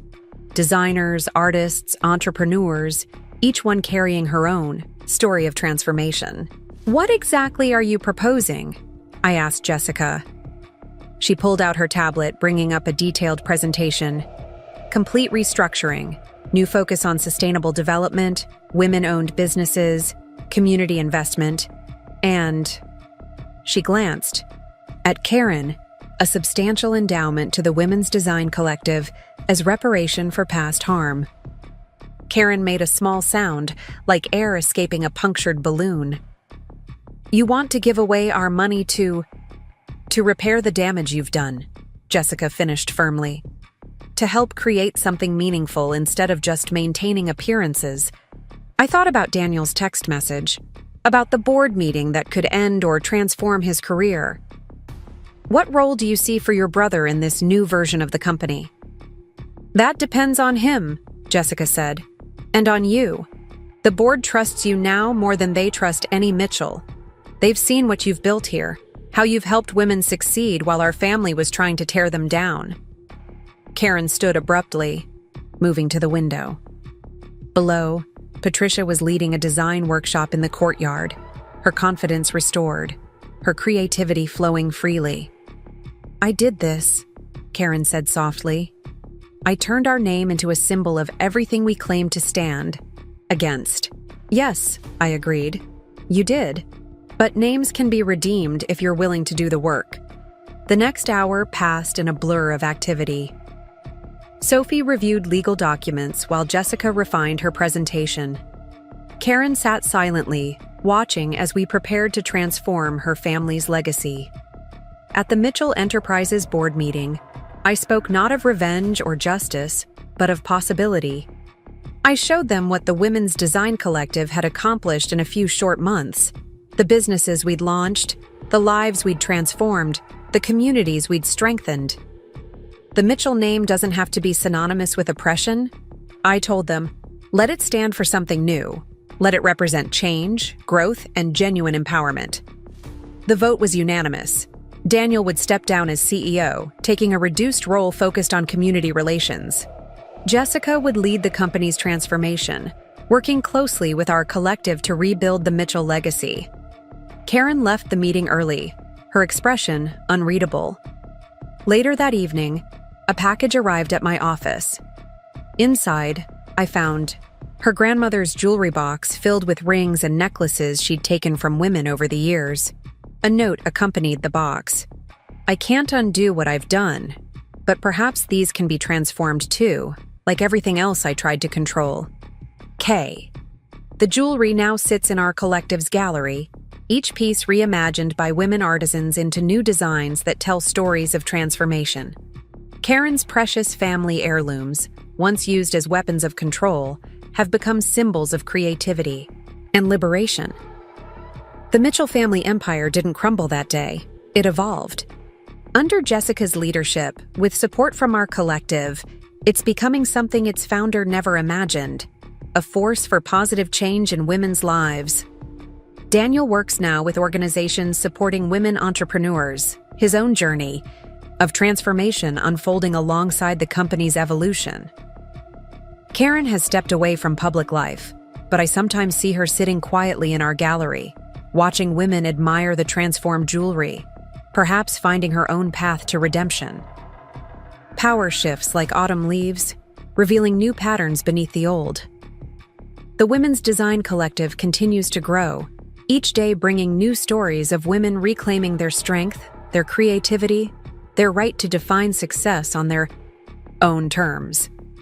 In the end, the Mitchell family's attempt to control through symbols of belonging led to something far more meaningful. A community where true belonging comes from supporting each other's growth, celebrating each other's victories, and transforming pain into purpose. The story isn't over. It never really is. But now it's being written by many hands, each author free to chart her own course, design her own future, and shine with her own unique light. Taking the high road felt strangely liberating as I stood in the grand ballroom of the Providence Art Museum, watching Karen Mitchell nervously approach my display at the Women in Design Gala. Her once immaculate appearance showed subtle signs of wear, a slightly crooked hemline, a strand of hair escaping her usual perfect coif. "Rachel," she said softly, clutching her champagne flute like a shield. "The installation, it's remarkable." She gestured to the exhibition I'd created. A series of spaces that told stories of women's transformation through design. Each vignette featured recovered pieces from her jewelry collection, reimagined by artists from our collective into powerful symbols of change. Her grandmother's sapphire ring, once used to control Patricia, now formed the centerpiece of a sculpture about breaking free from golden cages. The emerald necklace she'd taken from another daughter-in-law had been transformed into a cascading light installation representing growth and renewal. "The pieces finally tell their true stories," I replied, watching her face carefully. The gala buzzed around us, Providence's elite mingling with artists and designers from our collective. Jessica stood across the room, confidently presenting Mitchell Enterprises' new community investment initiative to potential partners. "I never saw it before," Karen admitted, her voice barely audible over the elegant string quartet. How much beauty there could be in letting go of control. The last year had changed us all. Karen had stepped down from her social positions, retreating to a modest apartment where she'd begun, surprisingly, to paint. Daniel had found purpose working with minority-owned businesses, his gentle nature finally free from his mother's ambitious manipulation. And Jessica had blossomed into a powerful advocate for women entrepreneurs. Linda from Coastal Living appeared at my elbow, notebook in hand. "Rachel, darling, the response to your exhibition is overwhelming. Would you be willing to discuss a national feature? We're thinking of calling it The Art of Rising, How Women Transform Symbols of Control into Catalysts for Change." Before I could respond, Sophie emerged from the crowd, her legal briefcase incongruous with her evening gown. "Sorry to interrupt, but you need to see this." She handed me a letter bearing an important-looking seal. The National Design Institute had selected our collective for their annual Innovation in Social Impact Award. The prize included a substantial grant to expand our programs nationwide. Karen peered at the letter over my shoulder, her expression unreadable. "Congratulations," she said finally. "You've built something extraordinary from the ashes of what I tried to destroy." The moment stretched between us, fragile as spun glass. Then Elena's camera flashed, capturing the scene. Karen Mitchell and me, standing amid the transformed remnants of her former power, witnessing the birth of something new. The evening flowed on. Patricia arrived late, flushed with success from her first solo exhibition in New York. She moved confidently through the crowd, her designs earning praise from critics who'd once shunned her under Karen's influence. In Sakwai, a quiet moment, I found myself alone in front of the central installation. My old wedding ring, returned by Jessica months ago, had been transformed into a delicate sculpture of a phoenix rising from shattered chains. The craftsmanship was exquisite, but more powerful was the story it told, not of loss or revenge, but of transcendence. Claire joined me, champagne in hand. The contractor called. "The new wing of the collective is ahead of schedule. We'll be able to accommodate twice as many residents by spring." Our success had exceeded even our most optimistic projections. Women from across the country were applying for spots in our programs, each bringing her own story of breaking free from control and reclaiming her creative power. "Did you ever imagine," Claire mused, "that losing a ring could lead to all this?" I watched Karen across the room, sitting alone at a table, sketching something on a napkin. Earlier that week, she'd asked permission to attend our beginners' art therapy sessions. The mighty Mitchell matriarch, starting over from scratch. "It was never about the ring," I replied. "It was about the power we find when we stop letting others define our worth." The gala continued late into the night. I moved through conversations with donors, artists, and journalists, each interaction reinforcing the impact of our work. But the most meaningful moment came when a young woman approached me, tears in her eyes. "My mother-in-law took my grandmother's locket," she whispered, "said it needed to stay in the family. I felt so alone until I saw your exhibition. Now, I know I'm not crazy. Now I know I can fight back." As she spoke, I noticed Karen watching from across the room. Our eyes met, and for the first time, I saw genuine regret in her gaze. She stood slowly, deliberately removed her own family ring, and walked to the donation box we'd set up for women to contribute symbols of their own journeys. The ring clinked against the metal box, a small sound that seemed to echo through the grand space. Karen turned to me, her shoulders straight but her eyes vulnerable. "Perhaps someone else can transform this too," she said quietly, "into something healing instead of harmful." Later that night, after the guests had departed and the cleanup crew moved efficiently through the space, I sat alone in the gallery. The moonlight played across the transformed jewelry, creating dancing patterns on the walls. Each piece told a story of liberation, of women choosing authenticity over approval, creativity over control. My phone buzzed with a message from Sophie. The Mitchell Foundation Board approved the full funding package for our expansion. Karen abstained from the vote but left a note supporting the initiative. Another message followed, this one from Jessica. Mom asked if she could volunteer at the collective. Not in any leadership role. She wants to help with the basic stuff, organizing supplies, assisting the artists. Says she needs to learn how to support without controlling. The request was unexpected, but somehow fitting. Karen's journey from controlling matriarch to humble beginner mirrored the transformations we celebrated in our work. It would take time to trust her, to believe in her change of heart. But wasn't that part of our mission too? Creating space for everyone to grow and heal? The cleaning crew finished their work, leaving me alone with the exhibition. In the quiet, I could almost hear the stories whispered by each transformed piece, tales of women finding their power, their voice, their way back to themselves. Tomorrow would bring new challenges. The expansion plans needed refinement. The national program would require careful structuring. More women would arrive at our doors, carrying their own stories of control and liberation. But tonight, in this space filled with symbols of transformation, I felt profound gratitude. Karen's attempt to diminish me by taking my ring had instead sparked a movement larger than any of us. The Mitchell family's jewelry, once used to bind and control, now helped women break free from similar chains. As I gathered my things to leave, I noticed something on the table where Karen had been sitting. A sketch on a napkin, rough but promising, showing a design for a garden at the collective. Below it, she'd written, "A place for new beginnings, if you'll allow it." The choice lay before me, to hold on to the past or to embrace the possibility of complete transformation. Even Karen, who had orchestrated so much pain, was seeking her own path to redemption.